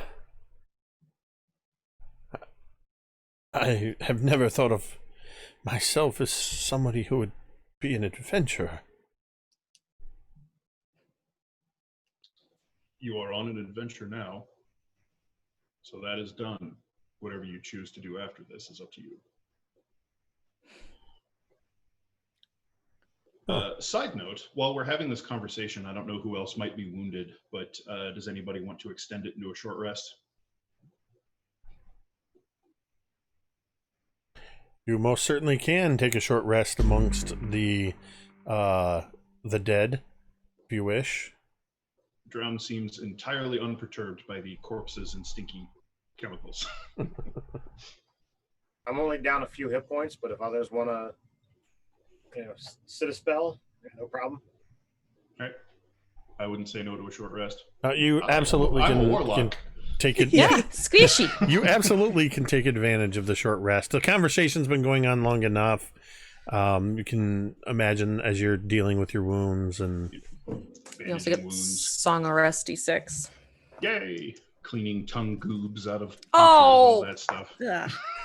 Eventually, unless anybody wants to continue talking to her, Yesha seems to have calmed during this conversation and would eventually pull out her journal and begin scribbling furiously in it, taking more notes.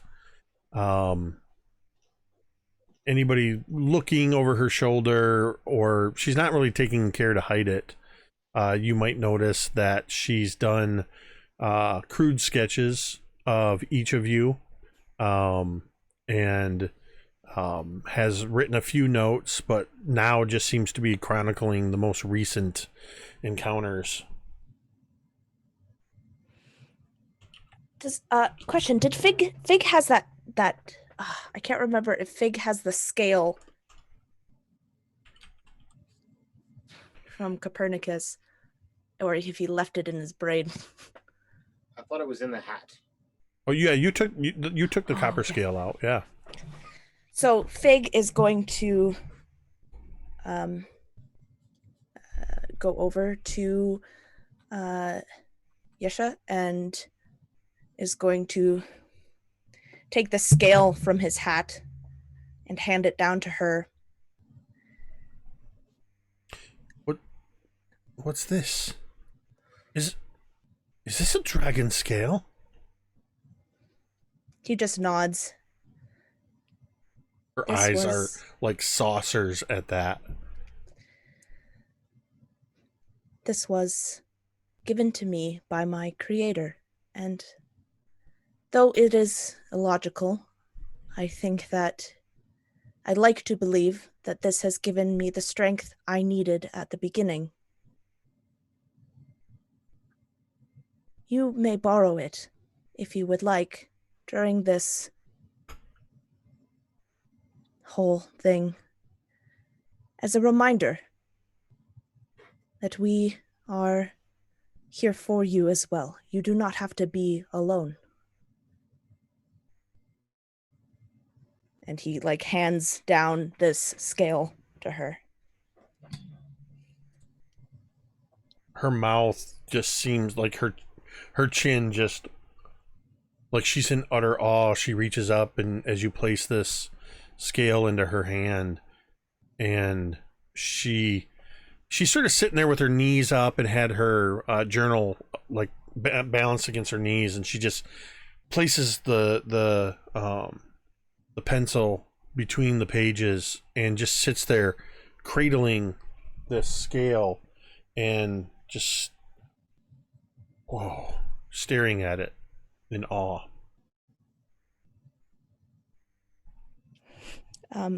Fig would also like to talk to Cantriel during this short break. Okay. He would go over to her. I appreciate your act to help me when you saw that there was something wrong. What happened there, Fig? I am unsure. Well, I was... Go ahead. I was out of my body, I think. I was somewhere else. I was seeing another place. Well, then, like in your mind's eye, or like literally out of body? It felt so real. Fig, thinking back on that, something in the heat of the moment that you didn't notice, but as you remember that, you remember it as if it actually happened to you. And the thoughts going through your mind were simultaneously alien and familiar.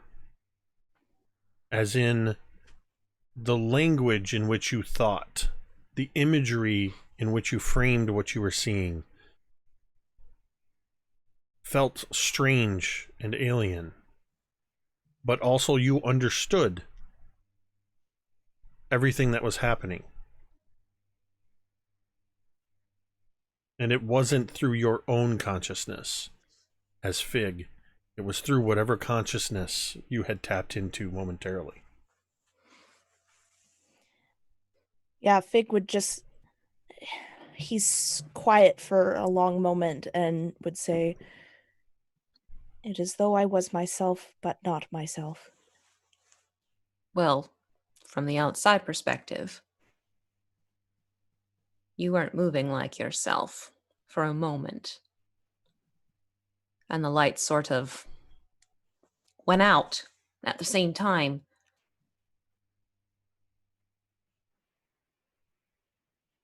It was concerning, to say the least. That is concerning, though I find no abnormalities now. All right. Well, what about what you saw? It was dark.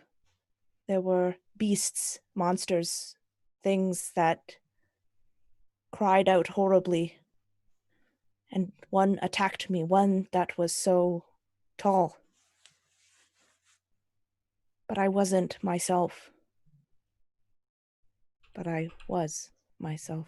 You can see Fig is just very confused. Sounds like you were sharing an experience with another entity.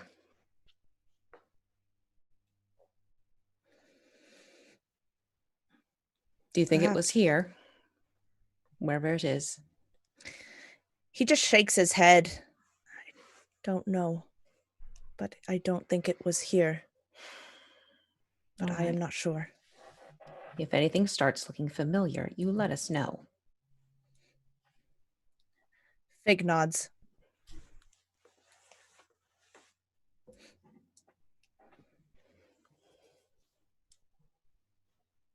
Thank you.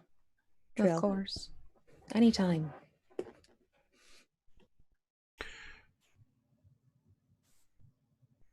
Anybody else wish to have conversations or? Real quick, is Father Griffin at all bothered or anything with this place?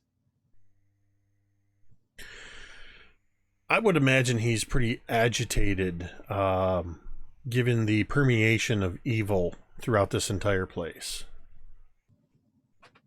But he doesn't seem worried that us being here could have some effect on him.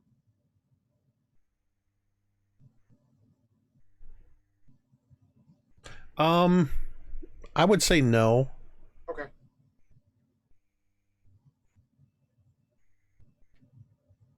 That is all, sir. Thank you.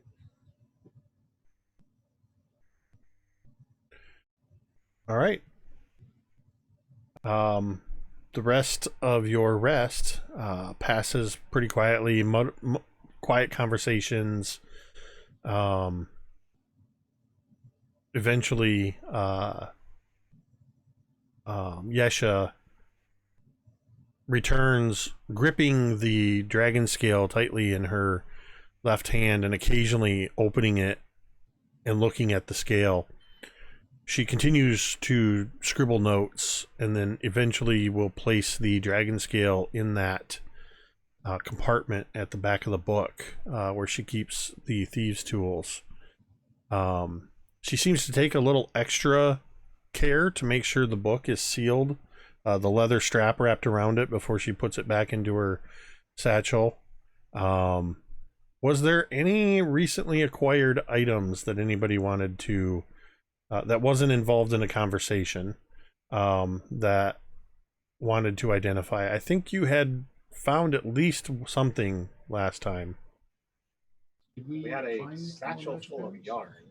Oh yeah, we had the the bag of yarn balls. Yeah, does somebody want to take some time with that one? Drown was fairly quiet. Like, he had a couple of one-liners and then didn't really participate much beyond that, so I could probably identify one item. Was the yarn bag the only one we had? We have a bottle of liquid smoke. Oh yeah, that's a potion. I mean, I can do one if you want to do the other. I mean, sure. Yeah, I'll do the bag of yarn balls. All right. So you, Drown, spending some time with this, and examining the yarn balls, eventually the realization forms in your mind, what you, Dan, already know, that this is a rust-colored bag of tricks. Yay! It does not require attunement, and you can pull out these yarn balls as an action and throw them to the ground, turning them into various creatures. You said it's a rust? Yep, one? It is a rust bag of tricks. So you have 8 possibilities that you can use from that. Don't worry, everyone. We got the best one. And Thorgarn, you looking at this liquid smoke, you eventually realize that this is a potion of gaseous form. Cool. It will allow the drinker of the potion to take on a gaseous form. All right, so Drown will hold up the bag and say, would anyone prefer to carry this?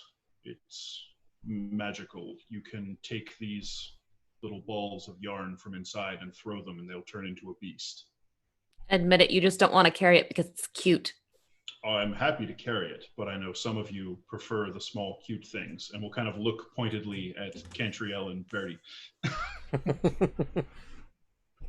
Exactly what am I carrying that's cute, Drown? The fairy dragon. It's adorable. It's a dragon. With fairy wings. But it's a dragon. He just looks sort of blankly. Verity, as Cantriel insists it's a dragon, Verity goes, Wow. And he just kind of gestures at that like that made his point. Yes, he was like a dragon. I imagine just like a little greenish puff of almost like fairy dust comes out when it does that. like green glitter. He spits a little green glitter. Oh, it's gonna get everywhere. All right, Drown will just sort of slowly tie the pouch to his belt. See, now you're carrying something cute too. I didn't admit to it being cute. So this bottle will, if you drink it, will turn you into vapor.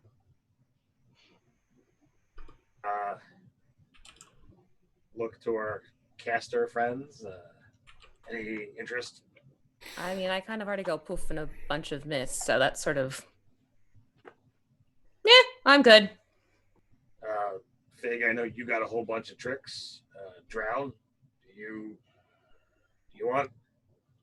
Very useful for anyone who has no means to escape confinement. I have magic that can affect that. Fig? I too have a way to escape. All right. Well, do we put this in the who knows pile then?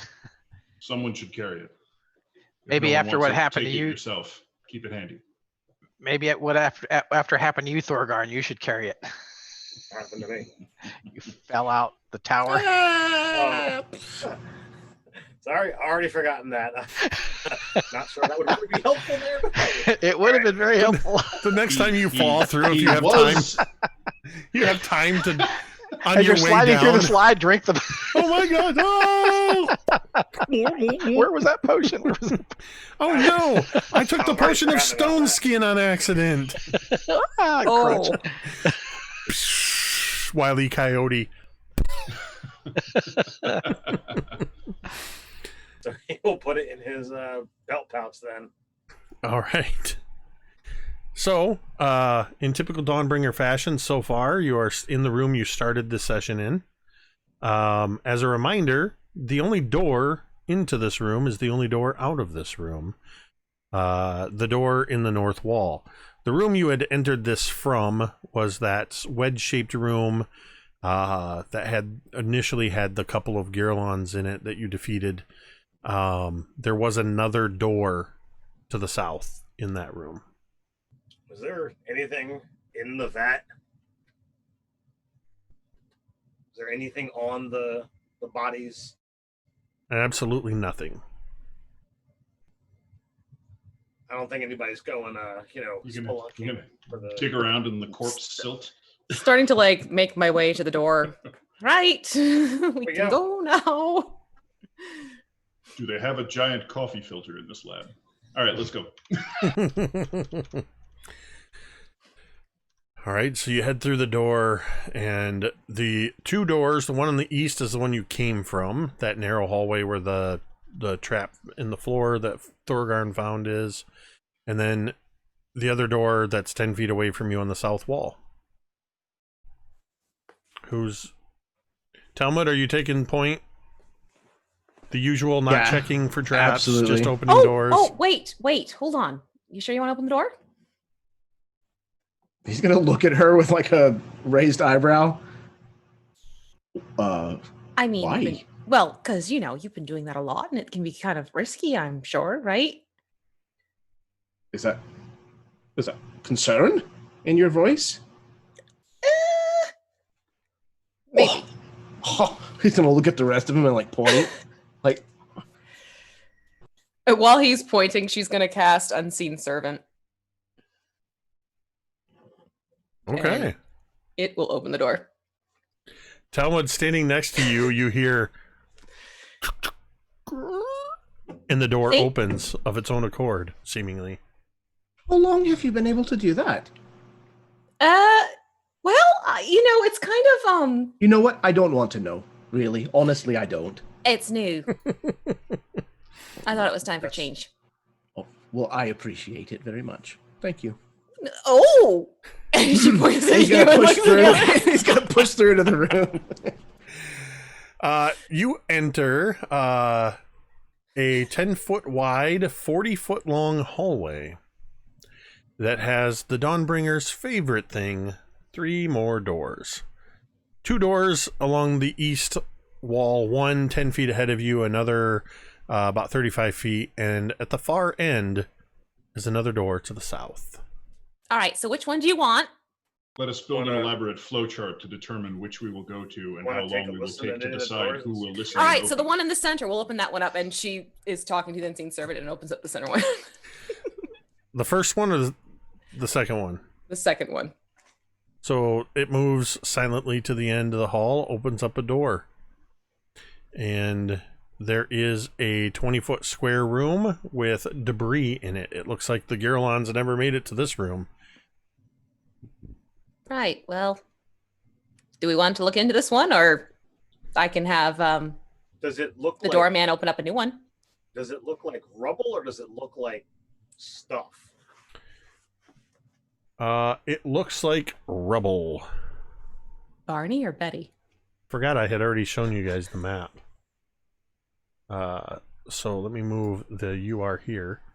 This is the hallway you're in. This is the door you opened. And it's just a partially furnished room, broken furniture, stone debris, that kind of stuff.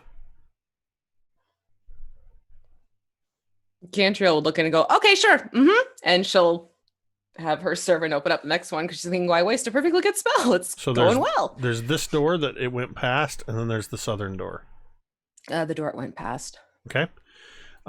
Inside this room is less destroyed. It just seems to be dusty furniture, a couple of barrels, a desk whose drawers are open and empty. A thick layer of dust covers everything. Can we investigate the barrels? Sure. You walk over and open a barrel, and you find some rusty nails, a rusty hammerhead with a dry rotted wooden handle. The other one has some kind of debris in the bottom. It looks like it may have at one time contained some kind of foodstuffs that have long since decayed into virtually nothing. Sorry, Talmud. It's not alcohol. Well, from the look of how old this is, I'm not sure that would be a great thing to find at this point. So are we done here? Another door then. Sure. Doorman. The door at the far end of the hallway opens into another wedge-shaped room that appears to be also vacant, except for a litter of rocky debris along the ground and mostly rotted funerary wrappings. In the center of the floor of this room, you see, much larger than the other ones, another carving of the Gulthias tree with the barely visible symbol of a Chardalon below it, having been carved over top with this Gulthias symbol, which there still is a layer of dust around here, but this, much like the others, this Gulthias symbol appears relatively new. The stone even having a bit of whiteness to it where it was chiseled away. There is an open doorway. There's a closed door here, and there's an open doorway in which you see another stairwell with a spiral staircase leading down.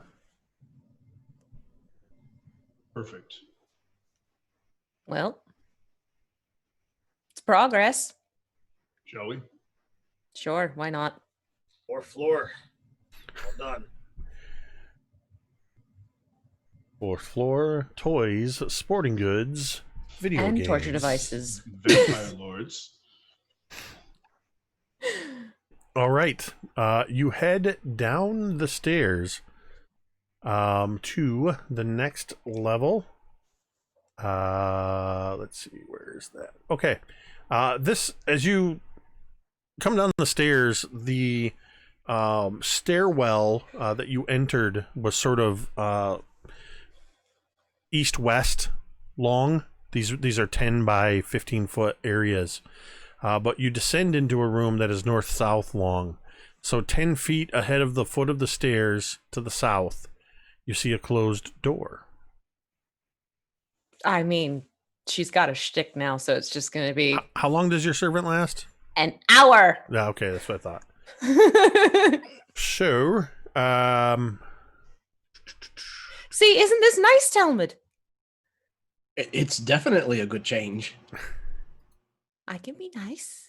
I can do considerate things. All right, as we go down the stairwell and find the hallway, Drown is going to reach into that new pouch, rummage around for a moment, pick one of the squishy spheres sort of at random, and toss it into the hallway. Squishy sphere. in the stairwell hallway or into the open door? Once we get into the hallway leading up toward the door. When the door first opens, what you see is you see that the wall, a bit of curved wall, is just 5 feet on the other side of the door. The door sort of swings open to your right, and you actually hear it kind of clatter against another wall. It's the dead end of a small, barely 10-foot hallway that opens into a larger room. So as you enter the hallway or as you enter the room? Somewhere where there's ideally a 10 by 10-ish amount of space. Okay, so if that has to wait till the room, that's fine. Yeah, so kind of moving into the room, you'll see yet another one of these wedge-shaped corner of a circle rooms. But this one, I need to see something real quick. There we go. This one,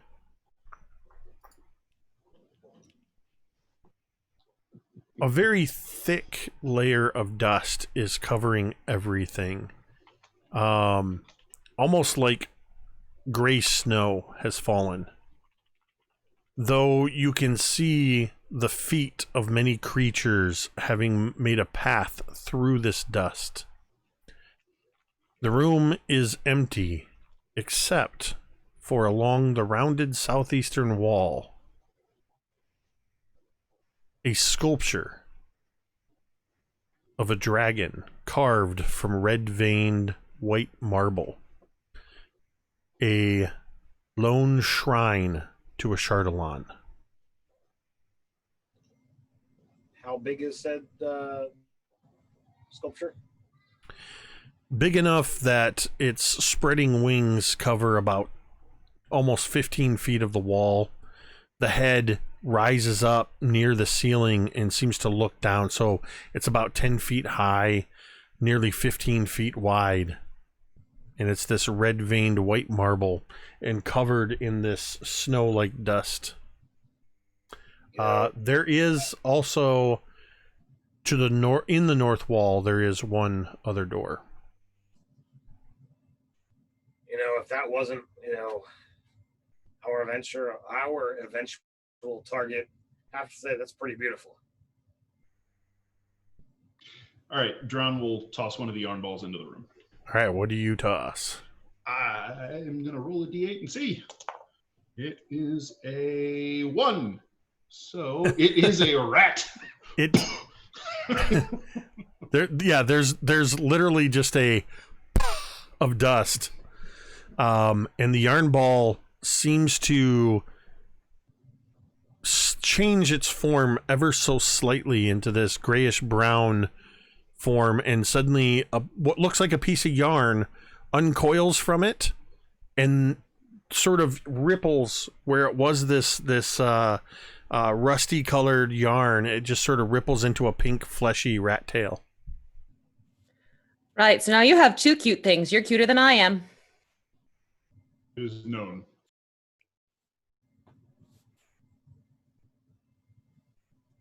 And Drown will just sort of cock his head to the side, crouch down, put his hand down. The rat will run up, climb up onto his palm. He'll put it on his shoulder. Mm-hmm. And it is quite happy to be there, just sort of Carry on.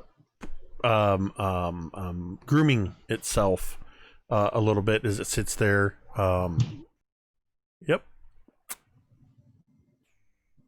And does it say? It just stays until it goes away, doesn't it? Next dawn. Yep. Okay. Well, Drown has a rat. Anything else in the room? What's that? Is there anything else in the room? Literally besides- nothing. The trail of footprints in the dust leads to and fro from the door you came through to the door on the north wall. Yeah, there's another door. So Utilizing the Norman. I thought you said Norman. I mean, we could name it Norman, or you know, Norman the Loo. Norman the doorman. Norman, Oh, no! you're the doorman. What have I done? What have I done? Suddenly I always picture unseen servants looking like the butler from Lara Croft Tomb Raider. The one that in the early games when at Croft Manor, you could attack him all you wanted and he never died. And occasionally, as he was standing there, he would go. Dark. As he was standing there, he would just go. He would just toot a little bit. He was an adorable old man. Jesus. That's what unseen servants look like in my headcanon. Interesting. All right. Yeah. So yeah, the guys, this maybe we can call him Norm. Okay, so yeah, door opens. Okay, in this room, let me see what room we're looking at here. This room is 20 feet north to south and is about 35 feet east to west. As the door swings open, you see broken glass from jars and vats competing with the stony debris, small rusted tools, and loose embalmed body parts covering the floor. Large, four-armed, albino white creatures are moving through the muck, apparently cleaning up. The largest one of these, similar to the one you saw before, is wearing a leather mask resembling a skull.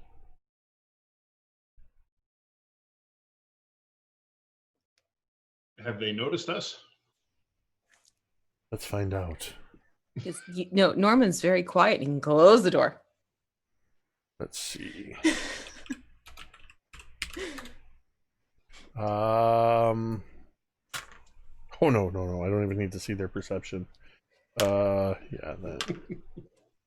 Nope. Those are all low single digits.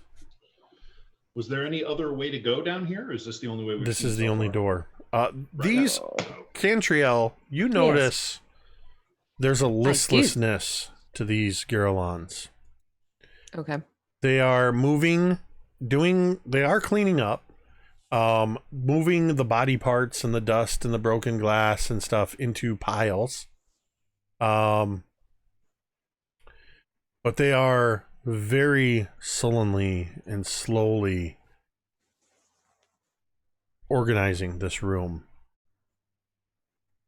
So, are they moving, behaving differently? But you're like than the last ones we saw? automatons type of thing? Not so much like they're moving in a mechanical manner. They just look like people that aren't trying too hard.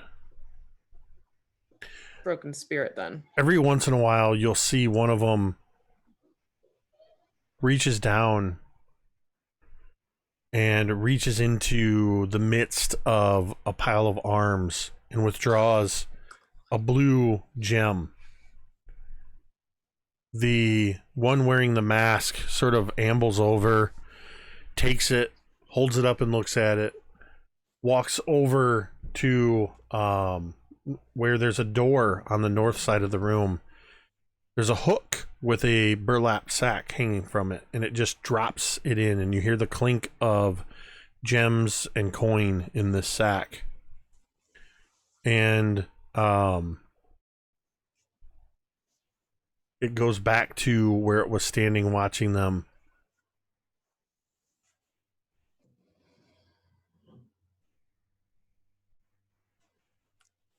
These don't seem to have as much life to them like the other ones did. Just saying. I mean, yeah, so they seem bored and not motivated and listless. Do they seem dead? Are these like zombie versions of them? Or are they just lazy versions? There's no outward appearance of them being dead or undead. They look nearly identical to the ones you saw upstairs. Well, this is the only way to since go. you're taking a moment to look, I would say that as they're moving around, you notice that all of them, including the one with the, and there's a total of 4 in here, 3 that are doing most of the work and the one overseeing them. But even the overseer, they have red lashes across their backs. As Cantriel had spoken to all of you, the one with the mask turns in the direction of the voice, and you just see this creature go and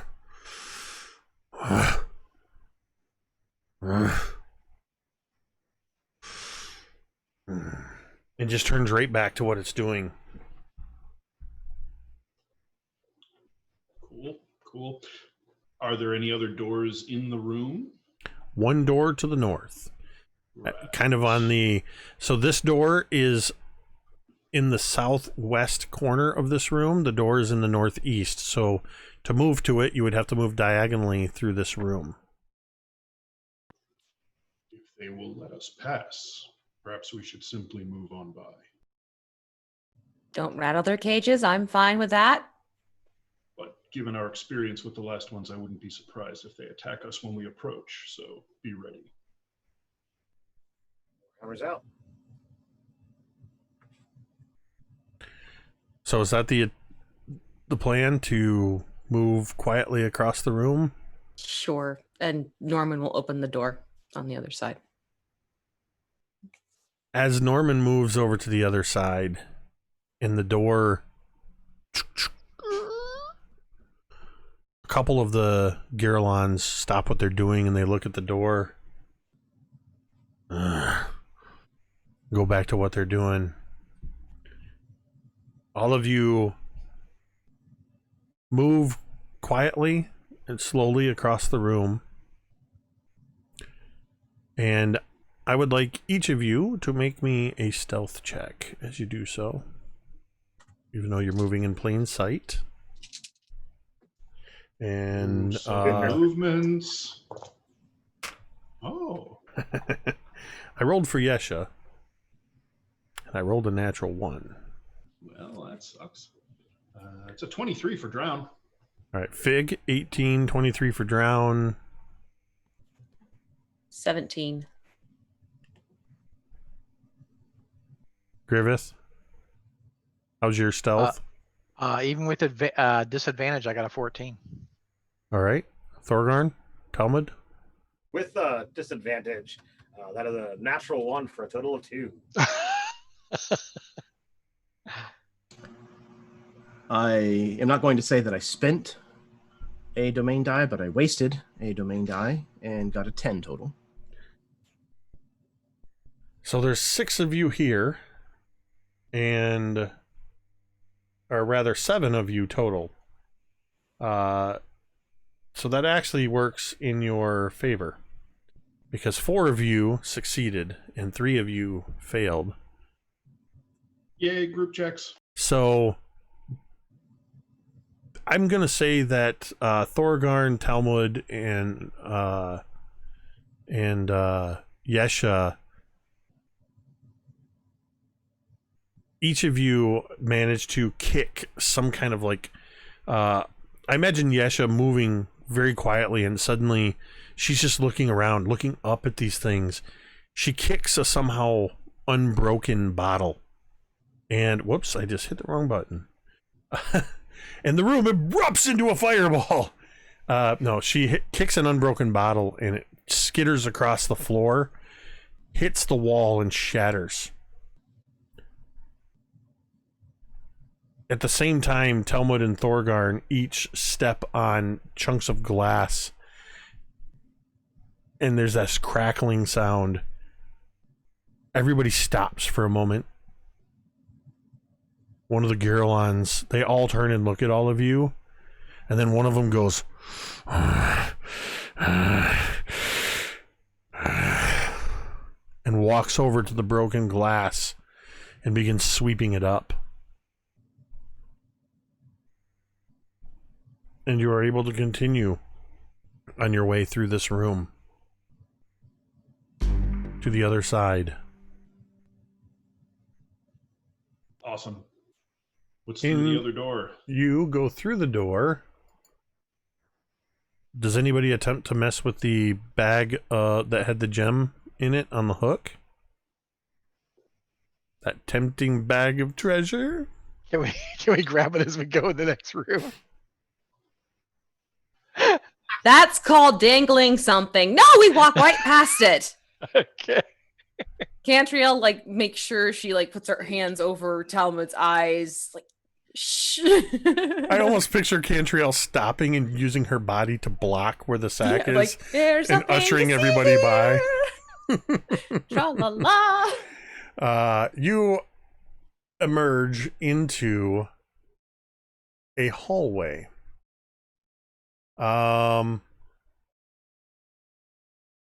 There is in this hallway, it is about 60 feet long. Immediately across from you is a door. And then further down, about 40 feet down, there is on the north wall an opening. And on the south wall, there is a door.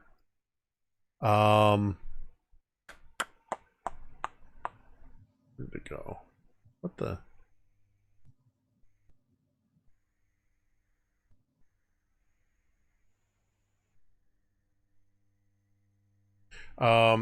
Yeah. So there's a door on the south wall 40 feet ahead of you. There's one across the hallway from you. And there is, where that other door is 40 feet down, there is an opening in the opposite in the north wall.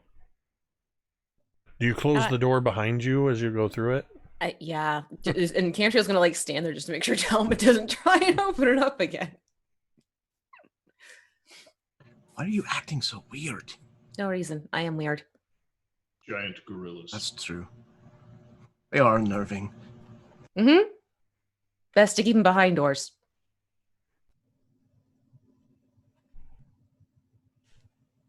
Next door, Straight then. across the hall. So there's a door right next to you and one further down the hall. And one right next.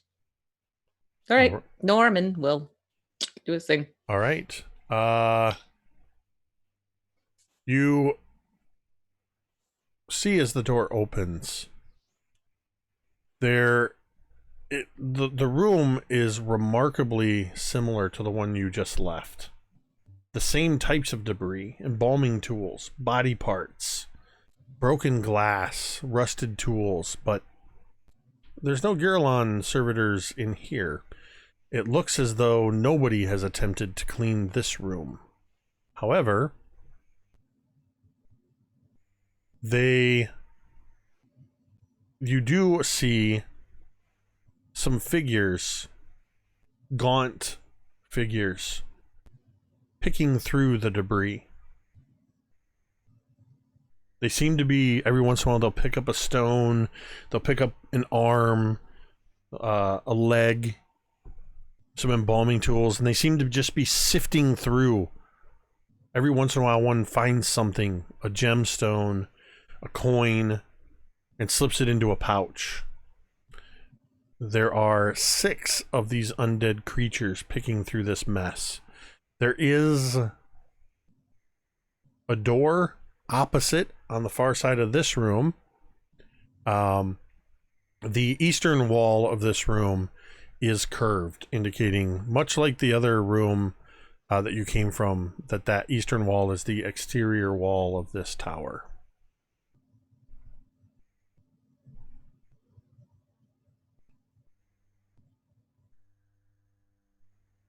The creatures in here don't seem to have noticed you at this point. Whispering. Do we want to just close the door or? Yes. So Norman will just carefully. All right. So you continue down the hallway, making your way towards that door and the open area opposite it, that sort of archway. Mm-hmm. As you grow closer, who's leading the way? This Norman. hallway's 10 feet wide. Jeremy just goes, it's me. Norman followed by the dwarves, and Talmud wants to be first, so I let him be first. So Talmud would be the first one to notice that the door on the south wall near the end of this hallway is another stone door, much like all the other ones, but this door has a single carved rose into it, very intricately carved, the full length of the door. Was there any iconography that we knew about going into here? Does the rose mean anything to us?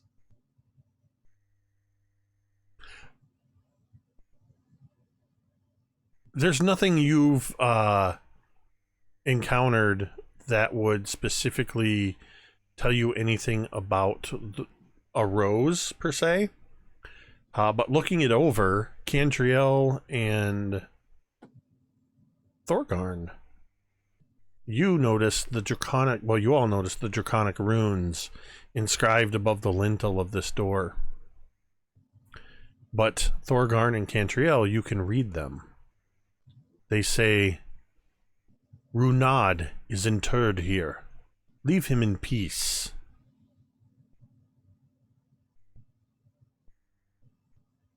As you're looking at this... Oh, go ahead, Cantriel. No, she's going to be like, I mean, it's kind of telling us to leave someone alone. Just, Hello? we had that. Hello? Hello, is somebody out there? Depends. Who's this? Please! Name first, doors later. Help me! That's not a name. That's a plea for help. What's your name? Only Cantriel and Thorgarn hear this, because the language being spoken is Draconic. Oh, then she's speaking in Draconic. You speak the language of the dragons. Please. Please help me. I'll help you. I'll help you if you let me out, whatever it is you need. Please. So we can hear it, but it's just You foreign can't language. understand. Yes, sorry, you all can Okay, hear got it, but you Got don't it. know what's being said. Right. You just need out, or I've been trapped in here for so long. Please let me out. I mean, that's... I need kind of an estimate of how long you've been in there. Whatever is carved above the door, ignore it. It is a trick by Gothias. He wants to keep you. Sure. He wants to keep you from helping me. can I? Because I know his secrets. I can tell you what Gothias is up to, please. Just let me out and I'll tell you everything I know. See, I've heard this song before, and he turned out to be a real stinker, and you had to take care of him for like the... No, Can I insight check? Yep. What are they Sure. saying? What are they saying? Sit tight. I'll let you know. Drown scritches Ooh. his rat friend. That is a 21. Woohoo! 21 on insight. Yes, sir. There is an earnestness to the claims of helping you, but there's something in the tone of this voice that sounds like somebody who's only telling you what they want you to know.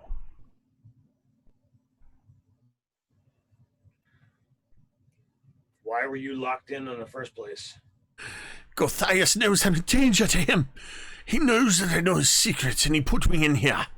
And I've been in here for so long. I haven't seen anybody in so long. Right. But if you will release me, I will tell you everything that I know about Gothias. And the heart. I know about the heart, too. I can tell you. Please. What are they saying? So I'll turn to Cantriel. Actually, speak comments so that everybody kind of gets the gist of what's going on through the conversation. So, Team Ernest, what if we make a deal? We're upright people. If we get the information that they're claiming to give us before we open the door, that shows their trust, and we give them ours. Yes, do that, he says suddenly in common. Oh, yes, well then. do that. Do what? I hear all of you.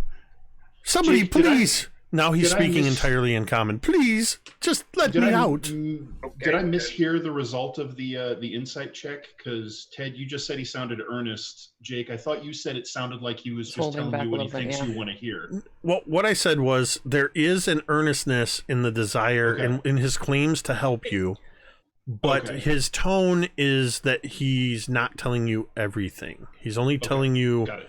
enough. Got it. Please, All right, somebody has to have a heart to let me out. then spill. You've got to promise to let me out. Let me out of here. Open the door, please. No, I don't think we need to make promises when we're not the one caught behind the door. Just come in here and help me, and I promise you on the word of my name, Runad, that I will tell you everything I know. Does that name ring a bell? Have we heard? I was that gonna say, before? can I do a history check type of Was thing? that for some reason this is tickling the back of my head. Was this part of the crap we found related to the Evangeline and that previous adventuring group, or am I making that up? That you might be making up. Okay, that's fine. Oh yeah. Sorry, no, you were referring to the lore about the Vieros. Yeah, that's the one. No, Okay. there was Runad was not tied to the Vieros disregard. lore. You could make a history check. Okay. Jake, And could I also is this could I also dragon-related? Hold on. Cantriel's making a history check. Jeremy, 15. Talmud, what are you doing? I want to look for the carving above the lintel and just see how old that stone is, like how long ago that was carved. Possible. Okay. So you can make a history check with advantage using your Storm Cunning and Thorgarn. I said, is Renaud dragon related? Because Cantriel's got that book. Um, I only ask because it's written in Draconic, so I'm pulling the straws here. I will say, Cantriel, you can make your check at advantage. Woot. He's a Hey, hold, cultist, kill please. him. We're sticking with 15 on that Okay. one because that was a 1. And Talmud, what was your Stone Cunning check? A 13. That's enough to determine that the carving is a couple hundred years old.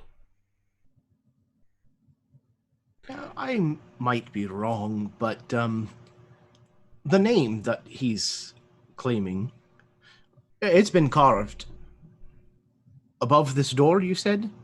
Here, this carving is several hundred years old. Yeah, see, that's concerning there, sir. I need to check something real quick. Oh. What? Why is it so concerning that I should be so old. You're an elf, if I'm not mistaken. Yes, but I also have been cooped up for hundreds of years. Does this door have like a keyhole or like a sliver of door that's missing or anything like that? Can I actually see him through the door in any way, like through the keyhole or through a sliver? The door does have a keyhole. It has a regular locking mechanism and handle.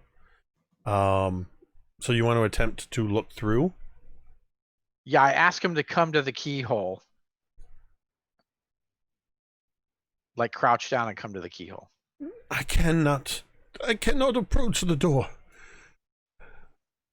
Why not? My shackles prevent me from reaching it. Oh. Well, this just gets better. Shackled for hundreds of years, huh? The poor thing is shackled. It's We can't- so long. Don't go For into the poor so thing now. long I've been imprisoned here. Listen, a he's small suffering. We space. can't allow this And suffering. remember last time you had a bleeding heart for something that proved to be dangerous? I know. I'm going to be careful this time. Well, then stop calling it the poor thing. But I am such a poor thing. Take mercy on me, and I will tell you everything that I He know sounds about like a poor thing. Gothias. Come on. Yes, well, my heart's grown cold. I'll He's go a thing first. behind a door. I'll go first. Wait. Is there a small like crack in the door? Dun, dun, dun, dun, dun, dun, dun, dun. I mean, yeah, there's enough of a gap around the door that that you would expect to allow movement of the door.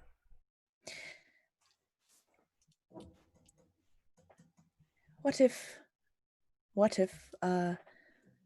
one, because I know Thorgarn, you have the potion of gaseous form, but for some reason I also have a potion of gaseous form. I don't know where I got it from, but it's in my equipment.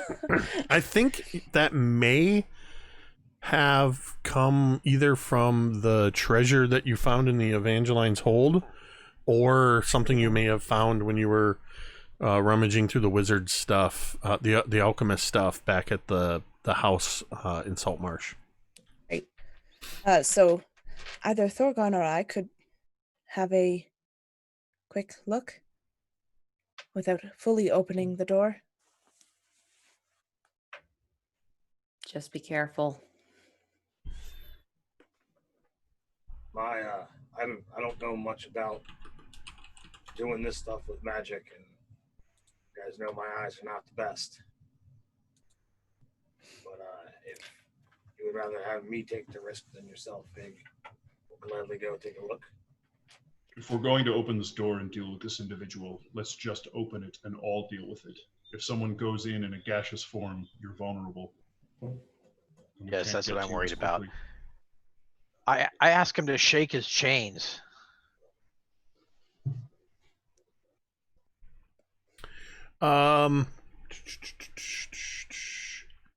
Clever boy. You hear a non-metallic sound of something clattering along the ground, scraping stone. Is that what you want? To prove my imprisonment? Yes, thank you. I am behind a door that I can't open. Fig So will it- nod to Drown, but Fig is going to then ready hold person. So it doesn't sound metallic? It's a non-metallic scraping sound along the tile. Oh. Or Perhaps you're right, Cantriel. Whatever, just open the door and she'll pull out her rapier.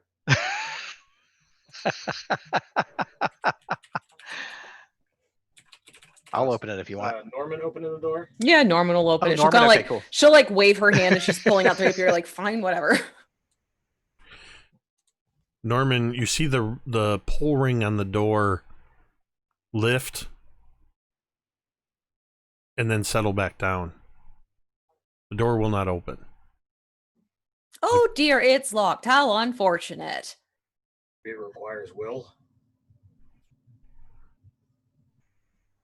If it's locked and you want it open, I can open it. Yes, Says Where's the Yesha. knocking? Of All course, right. Yesha. Just be careful. All right. And she pulls out her thieves' tools, and somebody roll me a thieves' tool check. Okay. That's an 11 from me. That is going to be a total of 18. Oh. As Yesha begins to wiggle the lock, you see her straining. It's taking her a little longer than it has before. And you actually see one of the tools sort of bending a little bit. And then she just goes, "Oh, shit." And pushes away from the door. Somebody roll me a dexterity saving throw for Yesha. Okay. +3. Okay. Okay, here we go. 15. All right, with the +3, that's going to give her a 21. She sort of lets herself fall backwards into a roll. And as she does so, she doesn't pop back up. She drops flat to the ground as lightning shoots out from the door and arcs through that open archway over her head. Oh. Check for traps, then unlock the door. Check for Yeah. traps. Are you okay? Are you okay? That's what be careful usually means. It's... You all right? And I dispelled that trap for you. And the door is now unlocked. So the question is, was the trap to keep us out? Or to keep that. Well, you Right. open the Norman and she'll like. The door, the ring lifts up and the door opens. Inside this room, and this room is about 10 feet wide and about 20 feet long. Dust is thick in this room, obscuring the designs that are on the cracked purple mosaic tiles that cover the floor, walls, and ceiling of the chamber.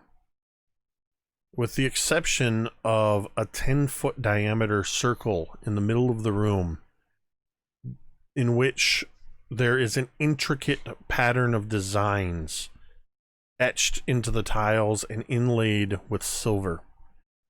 The design and the interior of this circle are completely devoid of dust. A 5-pointed star is inscribed within the circle, inlaid with glowing dust. At the very center of the circle slumps a horribly gaunt, vulture-like humanoid. Its wings sagging, its long neck curls up, peering over, and its sad eyes looking over its beak as it says, "Please." And its wings gesture to the edges of the circle. "Let me out, and I'll tell you everything I know." And that's where we're going to end tonight's session. Mm-hmm. Yeah. It's very much, the creature entirely looks vulture-like. Anybody who wants to see what this creature actually looks like can look up the Vrock, V-R-O-C-K, in the monster manual. That is Runad. And that is where we are ending tonight's session. Thank you, all of you awesome people that hung out with us all night tonight. For a while there, for the first half, I wondered if it was going to be a one-room session. But the Dawnbringers quickly made it through multiple more rooms. I like Tamiko's rule that hallways and stairwells don't count unless you have an encounter. Tamiko is setting the essentially the statistician, I think, setting the parameters of what counts as rooms. And thank you to Tamiko, who just put the Discord link in there. I think I will pop in tonight to the after game chat. Anybody who wants to join in an after game discussion can join us in the MTD Discord at that link that just popped up in there. But yeah, huge thank you to everybody in the chat tonight. Thank you to Preceptor SF, who dropped a 500-bit cheer and earned a domain die. Tamiko gifted a couple of subs and earned you some more domain dice, which you readily spent. As you are moving ever closer, we've seen some interesting, something interesting going on with Fig. And Yesha seems to be coming to terms with her new life, tagging along with the Dawnbringers, and Cantriel has revealed an unseen servant named Norman. For those that don't know, Norman is my last name. Yes, but it's also Norman the Doorman. Yes, Norman the Doorman. So with that, again, huge thank you to everybody who tuned in. Be sure you type in !schedule to see what we got going on.